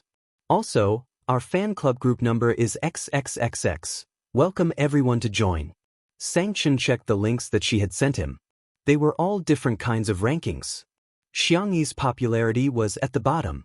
Xianxia furrowed his brows and sent a private message to the other party. Tutu Dage V, I can take the case. Big brother Tutu V, but I have 2 requests. The other party replied instantly, really? Please speak. The geek guardian, in front of the screen, was extremely excited. Although this lawyer's ID was a little strange, he was still a lawyer from Linshan law firm. She had asked for help from many lawyers, but all of them were ignored. To her surprise, the only one who replied was one of the top lawyers in the industry. A new message popped up in the chat and the guardian checked it nervously, for fear that the other party would make a difficult request. That would be terrible. Tutu Dage V, teach me how to get on the rankings. The guardian : Buzz, Tutu Dage V, also, add me to Little Bunnies? Yes, Xianxia's fan club. Thank you. The guardian : She was in a trance. She didn't expect the other party to make such a request. Is this the legendary male fan? Or is he a male fan? Asterisk today is salted fish warm, guilty. Don't be mean to me, I'll catch up on it during the day. Good night QAQ. Chapter 286. Probably because she didn't reply, the other party sent another message. Tutu Big Brother V, what's the matter? Is there a problem? Guardian hurriedly replied, No. It's totally okay. Then, this brother fan very professionally asked her to send him the details of the case. In order to make it easier to contact him, he even gave her a WeChat signal. Guardian added him as a friend nervously and quickly accepted it. She checked this brother fan's WeChat moments and realized that he didn't set it to be open within 3 days. However, there were only a few posts in total. They were from 2 days ago, a year ago, and a year and a half ago. 2 days ago, I'm on annual leave, please contact my assistant Gu Jingxi for work matters. A year ago, Little Bunny ran away from home. A year and a half ago, camping with my sister and cooking noodles in a big pot. It tastes pretty good. It seems that he also has a sister named Little Bunny. What a coincidence, it's actually the same as Xianxia's nickname. In order to show her sincerity, Guardian meticulously created a tutorial for voting on the rankings and sent it to him. She also added him to Xianxia's fan club. Chin, thank you. Guardian replied with an emoji and ran to watch the cut version of Two Under One Roof that only had clips of Xianxia. From time to time, she would let out a goose-like laughter. After more than half an hour, new messages suddenly popped up on WeChat. Damn, Sister E has a rich fan now. She's rushed to the top of the female celebrity popularity list. She's also the first on the most popular list. I'm impressed. What kind of big shot is this? Tutu Big Brother? This name sounds a bit familiar. Haha, is he Xianxia's brother fan? Guardian froze for a moment and went to check the various major rankings, only to find that this brother fan was a typical person of few words and was good at gambling. He was also very generous with his money. She was extremely excited and posted in the group. Great, our Xianxia is also someone with a big fan club. There were sounds of agreement below.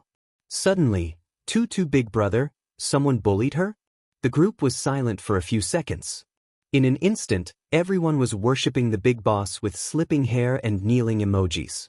After a while, someone finally sent a voice message to Tutu's older brother to explain. That's right. That all is well year-round character in Shursway's sister is always leading our sister E around.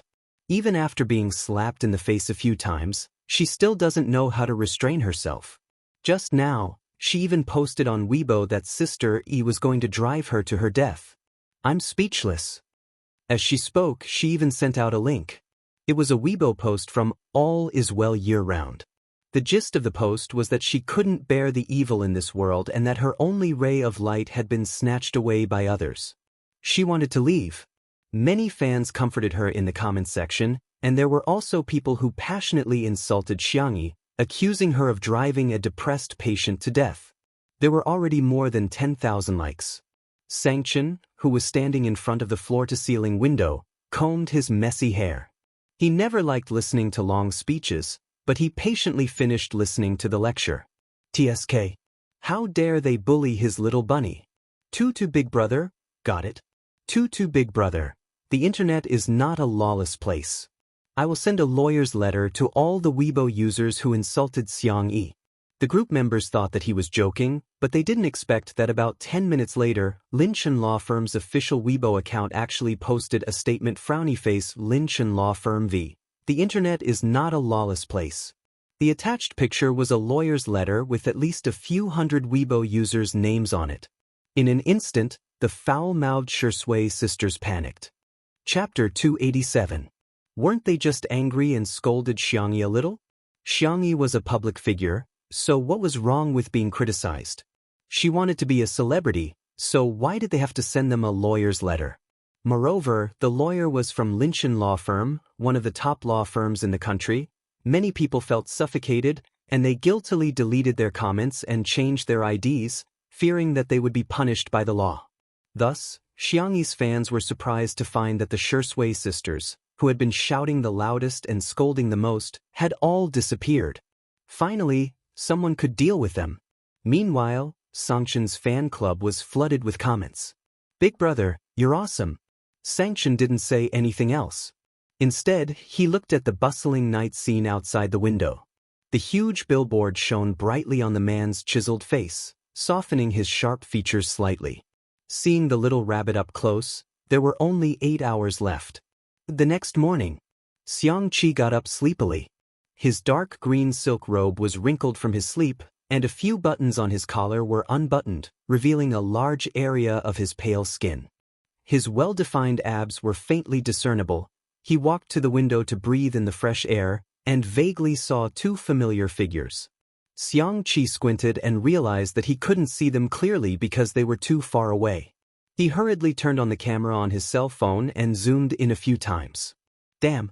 It was his younger sister feeding the deer outside the castle, and Shui was standing next to her lazily. "Eat slowly, don't rush." Xianxia's voice was gentle as she patiently fed the deer from yesterday. Behind the deer, there was a large group of parents and siblings who had come to freeload. Every deer was given a few pieces of deer biscuits, and they were happily munching on them. Xianxia had already told the chef in the castle how to make the deer biscuits, and Viscount Albert generously expressed that he would be happy to feed these cute forest elves. "I'm leaving today. You have to pay attention to your safety in the future. Don't get caught by poachers." As Xianxia spoke, she suddenly turned her small face. "Do they understand Chinese?" Shui quietly accompanied her by her side. Hearing her words, she couldn't help laughing. "Can you translate it for me?" The little girl thought it made sense and translated it to Xiaolu. Xiaolu tilted its head. Its ears were furry and its eyes were round. It had the clearest gaze in the world. It seemed to understand and rubbed its nose against Xianxia's palm. Xianxia's heart softened. She took out the last piece of deer cake from her pocket and fed it. The deer behind her instantly lined up to rub against her, begging to be touched. They didn't forget to touch the pocket on Xianxia's clothes, trying to get her to take out another piece of deer cake. It could be said to be a real foodie deer. Xianxia couldn't help but lick her lips. "I heard that venison is very nourishing," Shui added. "Hunting is illegal in China, but sika deer can be artificially reared." Xianxia's eyes lit up. "Then, shall we rear 2 of them?" Shui chuckled. "We'll do as you say." The deer were speechless. In Xianxia's eyes, the morning sun, the cute deer, the gentleness of a young girl, and the company of a man. All of this was obviously very heartwarming, but it was more impactful than any war or sci-fi scenes. Although he wanted to rush over and kick Shui away from his younger sister, but why did this damn inspiration come again? It was actually the inspiration for matching outfits. Chapter 288. He scratched his head, struggling between kicking the dog man and recording his inspiration. In the end, Xianxia gave in to recording his inspiration. Ever since his debut, he had only designed women's clothing. Men's clothing was his weakness. Now that he had a chance to make a breakthrough, he had to seize it. As for the dog man, wouldn't it be better to wait for Big Brother to kick him in person? Shui, your death is coming soon, ha. At this thought, Xianxia picked up a pen and paper. His inspiration rushed to the paper like magic. One set of couples' outfits after another were born from his slender fingers. After stroking all the deer with satisfaction, Xianxia waved goodbye to them. The deer blinked and suddenly grabbed Xianxi's clothes with its mouth. It stared at her with tears in its eyes. How could it not be sad that a fangirl was leaving? Xianxia was a little sad because of it. She bit her lip and whispered, "I'll come back to see you next time, okay?" "I'll definitely come back. Woo-woo. Next time, I'll make you something better than deer biscuits." The deer stared at her for a few seconds, then slowly let go of her. Xianxia didn't know whether to laugh or cry. She suspected that the deer had become a spirit and had sufficient evidence. After watching the deer and the herd of deer enter the forest, Xianxia and Shui walked back to the castle. Ouch! Xianxia was so focused on looking back at the deer that she slipped and twisted her ankle. Shui caught her in time and asked with a frown, "Are you okay? Should I carry you back?" Imagining that scene, Xianxia felt a little embarrassed. She said calmly, "I'm fine, I can still walk." The next second, a black Rolls-Royce stopped beside her. The door opened automatically, revealing the cold and indifferent gaze of the man in the car. "Xianxia, Big Brother is here." Her cherry lips opened slightly. She wanted to greet him, but she didn't dare to call him Big Brother. Xianxia calmly got out of the car. He was 188 centimeters tall, with broad shoulders and long legs. Dressed in a black suit, his facial features were deep and handsome.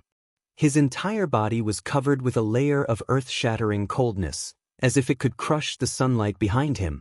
He lowered his eyes and glanced at Xianxia. "Broken leg?" Xianxia shook her head in fear. No. "Then do you need to hide in another man's arms?" Xianxia came to her senses and tried to pry Shui's hand away. Unexpectedly, Shui tightened his grip and hugged her shoulder even tighter. His peach blossom eyes curved slightly, and the corners of his mouth curled into a lazy smile. "Big Brother, long time no see," Xianxia looked at him in the eye. It was a silent confrontation between two men. A moment later, Xianxia sneered, "Get your dirty hands off me." Xianxia subconsciously defended Shui. He didn't touch the deer. "His hands are not dirty." Whoosh! Big Brother's cold gaze swept over. The young girl shrank her neck and said pitifully, "Brother, my ankle hurts." Actually, it wasn't that painful. However, in front of Big Brother, this little bit of pain seemed to be a great grievance. Because she had been doted on before, she dared to be fearless and willful. "Now you know pain?" For some reason, although Xianxia's tone was still cold, it wasn't as fierce as before. He raised his long black eyebrows. "So?" Xianxia mustered up her courage. "So, brother, can you carry me back?" Xianxia looked at her and didn't say anything. "Boo-hoo, I can't, I'm going to cry." The young girl was terrified and changed her words. "Are you tired from the car ride?" I can carry you, it's not impossible." Chapter 289. Afraid that her brother would not believe her sincerity, Xianxia clenched her fists and tried to flex her muscles. "Brother, I'm very strong. If you don't like to carry me, I can carry you." Xianxia shifted his gaze onto her fair arms and couldn't help but frown. In the past year, that person had been using a very unhealthy method to lose weight, going on a diet. Xianxia had lost a lot of weight and her arms were sickly slender. They looked so fragile that they could be broken easily. "Forget it, what's the point of getting angry with her?" Xianxia said with a sullen expression, "Come here." Xianxia did not move. It was not that she didn't want to go, but rather, she was too scared. She felt safer staying by Shui's side. Watching as she shrank towards Shui, Xianxia's temples began to throb. This little bunny needs to be taught a lesson. Is she really going to fall in love at such a young age? Does she have any respect for the family rules? However, Shui had guessed Xianxi's true thoughts. He looked down and said in a lazy and innocent voice, "Brother, it's the same if I help her." With that, he helped Xianxia walk in the direction of the castle. Xianxia shifted his gaze from his sister to Shui's legs. He seemed to be contemplating if he should break Shui's legs. He strode forward with his long legs and picked Xianxia up in his arms. "Huh!" While she stared at him in shock, Xianxia said with a straight face, "Your legs are short and you're walking too slowly." You're wasting time. Is that so? However, Xianxia realized that her brother was carrying her. Does that mean that he's actually not that angry with me? She carefully tugged at the fabric of his suit jacket, feeling both nervous and happy. To her surprise, Xianxia said, "Tisk, you're quite heavy." Xianxia was speechless. Much heavier than rice. Xianxia? Then I'll walk by myself? Actually, I can walk. Xianxia was a little humble. Of course, it was mainly because she was afraid Qin of the Xiang family, a man who dominated the fear of the entire Xiang family. Xianxia said coldly, "Shut up." Xianxia. Wu did not dare to speak anymore. Shui, who was standing behind her, smiled happily. Another man who can't stand being goaded, he was clearly worried about his sister's death, yet he still pretended to be unconcerned. Clearly, sullen on the inside.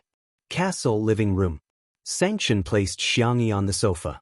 He had been to the castle a few times and was very familiar with the layout. He got up and went to the kitchen to get some ice. Xianxia took a stack of design drafts downstairs and showed them off to his sister. "Sister, look at my newly designed couple outfit." Xianxia took a look and was stunned. Over the past year, there were people in the fashion industry who couldn't stand how Xianxia's designs were always able to set off new trends. They dissed him for not being able to design men's and children's outfits, saying that his designs were too limited. In fact, many designers specialized in one category, but in their eyes, wasn't Hades a genius? A genius had to be all-round, otherwise he would be a good-for-nothing. She treated him with the strictest standards, yet held herself to the most relaxed standards. However, this couple outfit was so ingenious. It was simply amazing. "You're even designing couple outfits for her?" Xianxia's cold and deep voice came from behind. Xianxia shuddered and had a strong desire to live. "No. These are parent-child outfits." Parent-child outfits. Chapter 290. Xianxia, heh. He half knelt beside Xianxia's feet, lifted her trousers, and put the ice pack on it. Xianxia's eyes widened, not because of her brother's sneer, but because of his actions. Was he taking care of her? She uneasily wanted to retract her feet, but Xianxia gave her a warning look. "Don't move, behave." The little bunny didn't dare to move and sat on the sofa obediently. Xianxia was still trying to explain his creativity. "Brother, look at this outfit, it's brother and sister, and this outfit, it's sister and brother." Xianxia's face was cold. Go on. See if I'll give you a look. Don't think I don't know. Sister is your muse, your source of inspiration. That's right, all of Xianxia's designs were more or less related to Xianxia. The perfect combination of his siscon and his pursuit of the ultimate art miraculously created sparks of inspiration. Xianxia, heh. Xianxia was about to cry, and instinctively hid behind Shui. "Brother Shi, save me," he whispered. Shui said good-naturedly, "Sure, brother Shi, you're really too." Before he could finish, Shui said with a smile, "It's a paid service, 1 fee per visit. If you want to buy, be quick. It's up to you." F*CKU. You're so sure I have to beg you, right? Do you think I'm such a spineless person? Yes, I am. Xianxia said fawningly, "Oh, okay, I'll listen to you, brother Shi." Then he heard Shui say leisurely, "The company Sister E signed with is a bit of a scam. Why don't you sign with Xiangfeng's company? Whether you want to leave the industry or continue your career, you'll have more freedom." The word Xiangfeng naturally attracted hatred, and Shui knew this very well. As expected, Xianxia frowned. What's he doing? It's been so long and he still hasn't prepared the contract? Shui chimed in, "That's right. Xianxia, I'll call him right now." He threw the ice pack to Shui and went to call Xiangfeng with a sullen face. Far away in Nanxing, Xiangfeng was still sleeping due to the jet lag. In a daze, he received a call from nephew Gu and was reprimanded. Xiangfeng? It was very fascinating. In the living room, Xianxia was shocked to see that Xianxia's attention had been diverted by the simple act of using his uncle as bait. What kind of operation was this? Teach me. Shui bent down and carefully applied ice to Xianxia's ankle.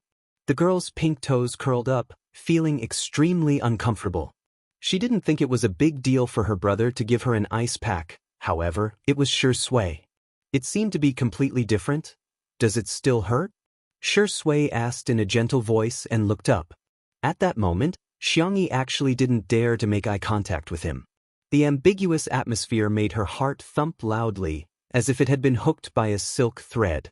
Xianxia cleared her throat and said, "I'm done." Shui asked, "Are you sure?" Xianxia answered, "Yes." Shui finally put away the ice pack. Seeing how uneasy she was, he smirked and asked, "Are you that scared of Xianxia? Is he going to eat you up?"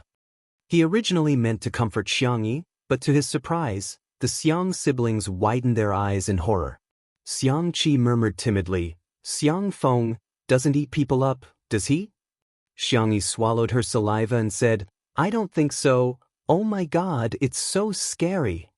The two of them huddled together pitifully and shivered uncontrollably. Shui was speechless. The demon of the Xiang family indeed lives up to his reputation.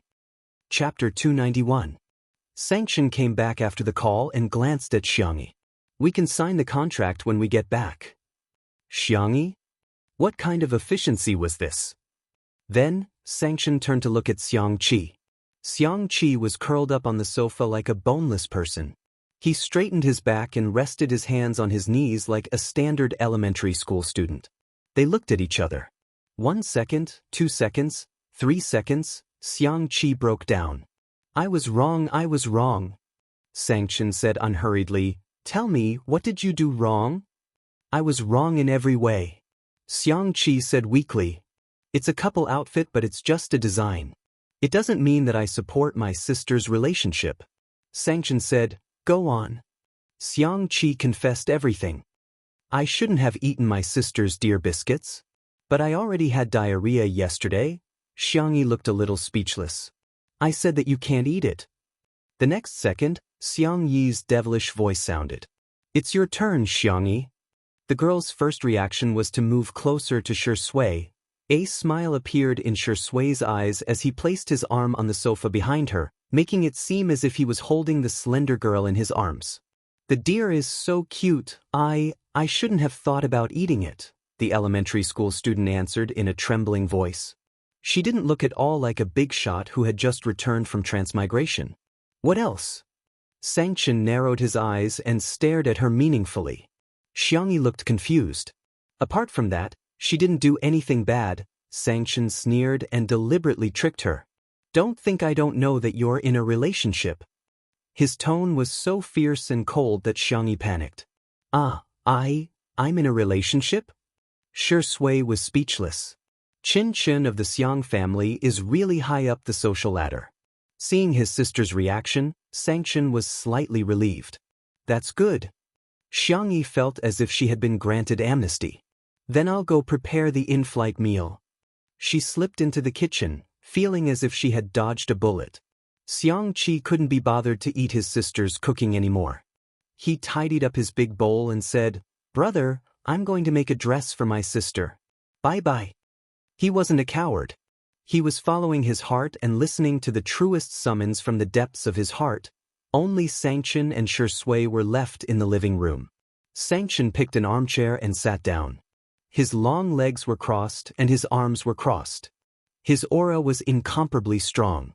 "I advise you, it's best that you don't have any thoughts about my little bunny." Shui, "Okay, big brother." Xianxia, "Speak properly." Shui blinked. "What if Tutu has ulterior motives toward me? Should I reluctantly accept it or act in self-defense? You see, how worrying." Xianxia? He took a deep breath. There was only one thought in his mind. This dog of a man is really asking for a beating.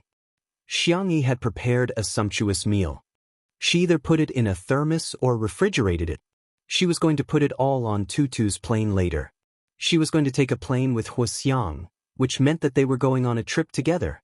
Albert followed the smell and shamelessly expressed that he wanted to try it. Xiangyi's eyes curved into crescents.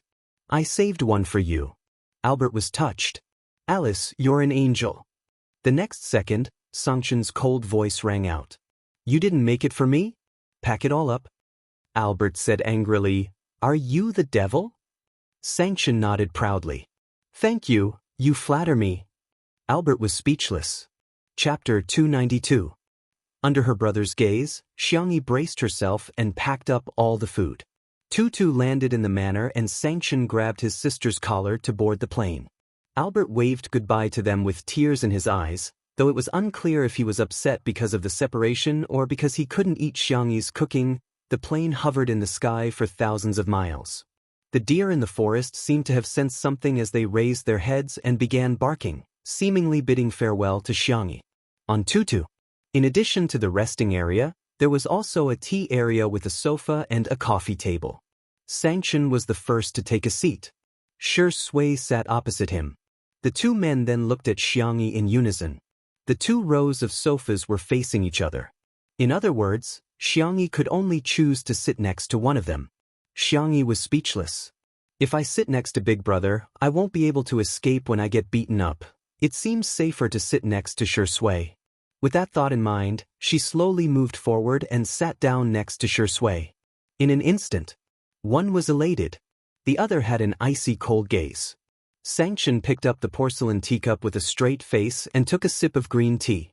He wasn't angry. He wasn't angry at all. Shui, on the other hand, was calm and composed. She even began chatting with Xiangyi about the topic of two under one roof. Xiangyi gradually relaxed. Xianxia waited for more than 10 minutes, but Xiangyi did not take the initiative to speak to him at all. He almost crushed the porcelain teacup in his hand. Ahem. He cleared his throat. His words had the effect of silencing her. Xiangyi kept quiet out of fear, not daring to speak. Shui glanced at him with a smirk and remained silent. Xianxia frowned and thought, "Am I that scary?" His white, well-defined fingers loosened his black tie. He unbuttoned the top 2 buttons of his shirt and leaned on the sofa in an extremely relaxed posture. However, when he opened his mouth, he sounded like a teacher lecturing a student. "What do you plan to do next?" Xiangyi froze for a few seconds before she realized that the question was directed at her. She whispered, "No, I don't have any plans. I'm just going to record a variety show, cook some food, and retire early." Xianxia asked casually, "Are you feeling too tired?" Xiangyi shook her head. Cooking isn't tiring. How could she feel tired doing something she liked? Xianxia continued asking, "Did anyone bully you?" He glanced at Shui meaningfully. Little Rabbit was extremely obedient and her voice was soft. "No, everyone is very good. I feel that filming this variety show is quite fun." Xianxia replied with an and said indifferently, "If someone makes you unhappy, do you know what to do?" "I know how to answer this question." Xiangyi was a little excited. "Tell the family." "Childish," Xianxia said coldly. "It's to make the other party even more unhappy, got it?" "Xiangyi? You don't even know how to do this? Do you still need me to teach you?" Xiangyi swallowed her saliva. "I think I know how to." Xianxia finally revealed a satisfied expression. The journey was long and Xiangyi soon felt sleepy. She leaned against the back of the sofa and fell asleep. Shui moved her little head to her shoulder as if there was no one else around. "Xianxia? Do you think I'm dead?" Before he could say anything, Shui spoke first. "I didn't expect you to be angry. I didn't do it on purpose." Xianxia gritted his teeth. You? Shui interrupted him innocently. "Don't be angry, brother. I'll apologize to you, okay?" Xianxia. "Even green tea can't compare to you." Chapter 293. Other than his uncle Xiang Feng, no one had made Xianxia so angry for many years. His voice was as cold as ice. "You dare to take advantage of my sister in front of me?" "Brother, why would you think that?" Shui smiled. "I was just worried that Sister Yi wouldn't be able to sleep well, so I helped her. I didn't even ask Sister Yi to thank me." Xianxia inhaled and exhaled. "Bear with it for a while. Bear with it, my ass." Seeing that the tutu was about to act violently, Shui successfully stopped Xianxia with one sentence. "Brother, can you be gentler when you hit me? I don't want to disturb Sister Yi's rest." F*CKU. Glancing at the sleeping bunny, Xianxia closed his eyes and suppressed the urge to throw this man out of the plane. Perhaps it was because of her brother. Although Xianxia seemed to be afraid of him on the surface, she subconsciously felt very safe. She slept for more than 2 hours.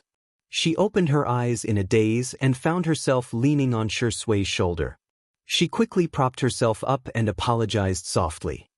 "I'm sorry, I didn't mean it. Why didn't you push me away?" Xianxia was so angry that he wanted to vomit blood.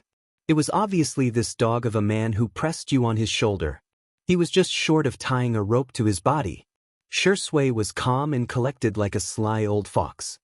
"My shoulder is a little sore," Xianxia suggested gently. "Then let me massage it for you. Will it be too much trouble for you?" No, it's my fault." Xue blinked her eyelashes. "Thank you, sister." Xianxia saw this scene. If this wasn't the behavior of a green tea, then what was? He pinched his eyebrows and vaguely understood what Xue meant when she said that the bunny was plotting against him. It was this dog of a man who had dug a hole and tricked little rabbit into jumping in. However, what puzzled him was that the little rabbit had always been wary of outsiders.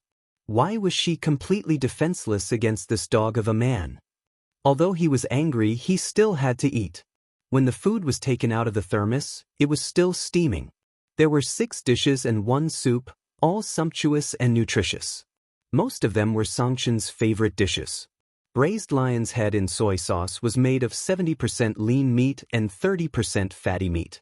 It was hand-chopped into minced meat and mixed with water chestnuts and shiitake mushrooms to make meatballs. The meatballs were first fried and then boiled. The meatballs were filled with mellow and fragrant sauce. The steamed carrot dish was made by shredding carrots, adding vegetable oil, flour, salt, and so on. After steaming, adding garlic juice and chili oil according to the taste. The shredded carrots were loose and soft. There was also mapo tofu, braised chicken, shrimp scrambled eggs, winter melon pork rib soup, and so on. Due to the limited ingredients overseas, Xianxia made all the more common home-cooked dishes. However, Xianxia had not eaten for a long time. The taste of home. After tasting the first dish, his tightly knitted eyebrows relaxed. He even found Xue, this dog of a man, much more pleasing to the eye. Xianxia nervously picked up a lion's head for Xianxia. "Brother, you eat more." She was so nervous that her palms were sweaty. She was even prepared that her brother would throw the food she picked up into the trash can. However, she did not expect. Xianxia calmly ate the lion's head she picked for him. Xianxia felt relieved and asked tentatively, "How's the taste?" "It's so." Xianxia indifferently commented. The next second, he blocked Xue's chopsticks with his chopsticks and raised his eyebrows. "Try picking up another one." Chapter 294. Xianxia's brothers were all single. Whether or not they would protect their wives was an unsolved mystery, but protecting their food was one of their ancestral skills. It was comparable to climbing trees and being arrogant. When the eldest brother wasn't around, they would snatch his food. When the eldest brother was around, they would share his food. Of course, it wasn't an equal distribution. Instead, it was based on status and strength. Chen of the Xiang family would always be number 1. No one dared to take away a single grain of rice from him. After the distribution was completed, it was as if a wild beast had successfully divided its territory. Everyone was extremely protective of their food. Xue retreated in order to advance. She retracted her chopsticks and forced a smile at Xianxia. "It's okay, I can eat the vegetables." She then picked up a piece of vegetable and placed it in her bowl. In comparison, Xianxia was like a landlord who bullied the weak. Xianxia wavered again. She moved closer to Xue and whispered in her ear, "Don't be afraid, I'll leave some food for you. You can secretly eat it later. Don't get caught." Xue's eyes were filled with a scheming smile. "Sister E, you're so nice." Xianxia, who had good hearing, twitched his eyebrows. More than 10 hours later, the plane arrived at the Xiang family's manor. Due to the time difference, it was still daytime in Nanjing. Xianxia didn't sleep much on the plane. Now that he had gotten off the plane, he went back to his room to catch up on sleep. Xianxia slept for a long time. She was preparing to go to Little Rabbit Farm and bring back 2 geese to stew. Xue naturally accompanied her. The two of them strolled among the lush flowers and plants. For some reason, they felt like an old couple. Suddenly, Shui received a call from her agent, Sichuanbai. He frowned. Xianxia sensed that something was wrong and stopped in her tracks. The call didn't last long. After hanging up, Shui said apologetically, "I'm sorry, I have to deal with something. I'm afraid I can't accompany you." Xianxia said, "It's okay, I can go by myself." Before she finished speaking, there was a dispute at the entrance of the manor. "Out of the way. I want to see Shui. I saw the plane land. I want to see her. But don't touch me, or I'll call the police and say that you're King me." The hysterical female voice, mixed with the persuasion of several security guards, was very noisy. Shui's face was as gloomy as still water, and there was a deep gloom at the bottom of his eyes. Xianxia was slightly startled. In fact, she had never seen Shui lose her temper before, but she instinctively sensed it. He was angry. The man's thin lips pursed into a sharp line and strode towards the manor's gate. Xianxia was worried that he would do something irrational, so she quickly caught up with him. At the entrance of the manor. All is well year-round. Her real name was Xiaoru. When she saw Shui's tall and slender figure from afar, her skinny face lit up. It was him. It's really him. He's coming to me. Shui's legs were long, and his strides were big. Soon, he was in front of her and nodded politely. "Miss Xiao, right? I heard that you've been looking for me." The man's voice was much deeper than usual when he was angry. There was a hint of hoarseness in his voice, which made him more attractive. Xiao looked infatuated and couldn't wait to express her feelings. "Yes, I've been looking for you for a long time. I'm your fan. I like you a lot." Shui said politely, "Thank you for your love, but this is a private residence. Can I arrange for a car to send you away?" Xiao said self-righteously, "I'm not leaving. It wasn't easy for me to see you. Why should I leave?" She was caught off guard and grabbed Shui's hand. Chapter 295. At the critical moment, Shui took a step back and avoided her touch. Xiao missed him and stumbled, almost falling down. She looked up at Shui in disbelief. But why did he avoid her? Was she a piece of trash that he wanted to avoid? "I like you. I really like you." Xiao tried her best to express her feelings. "I've liked you since you debuted. I've watched all of your movies and TV shows. I vote for you every day. I even gave up on studying for you. I've spent all my time on you," Xiao said. However, Shui did not show the slightest hint of being touched. Xiao suddenly had a thought. He looked gentle, but in fact he was more distant than anyone else. "It's not a rational choice to give up on yourself for anyone," Shui said in a clear and calm voice. "You have your own life, and I shouldn't be the only one in your life. Miss Xiao, I won't hold it against you for secretly taking photos and following my car. I hope you can return to your normal life. I'll give you my blessings." Xiao muttered, "Do you mean you don't need my love?" She widened her eyes in horror, completely unwilling to accept this reality. Coincidentally, she noticed Xianxia. In fact, Xianxia kept a distance from them. However, in the eyes of the extreme Xiao, Xianxia was deliberately provoking her. When she saw Xianxia, her emotions became even more unstable. Is it because of her? What's so good about her? Why do you care about her? Why do you care about her? You shouldn't even look at her. She was extremely agitated. "I'm the one who likes you the most. I'm the one who has done the most for you. Look at me, okay? Look at me, okay? Even if you like her, you should like me." Xiao's logic was extreme. "I like you and I've done a lot for you. Therefore you should like me back. Otherwise, you'll be letting me down." Sichuanbai's car arrived. He got out of the car and opened the back door. Shui's attitude was firm. "Miss Xiao, please." This was undoubtedly a bolt from the blue for Xiao. "You want to chase me away? Because of that bitch Xianxia?" Shui, who had always been polite, suddenly said in a cold voice, "Miss Xiao, please watch your words." At this moment, the emotionless man's emotions were stirred. Xiao refused to believe it. You scolded me because of her. Without my support, you are nothing. Now that you're famous, you want to dump me and like that be asterisk tisich. Sure Sui, you're heartless. You heartless man. Si Chuanbai. He described himself as a wife who had gone through hardships, and Miss Xianxia as a new lover. His ability to change concepts was truly superb. Miss Chiao, this isn't the first time you've harassed Sure Sui. You've eaten at the same restaurant as him, bought the seat next to him on the plane, and even knocked on his hotel door. You're an adult and should be responsible for your own actions. If you continue to act like this, I can only take measures to call the police. Then report it. Let's see if the police will arrest you or me when they come. I think you're trying to drive me to my death. Xiao, and suddenly took out a holder from her bag.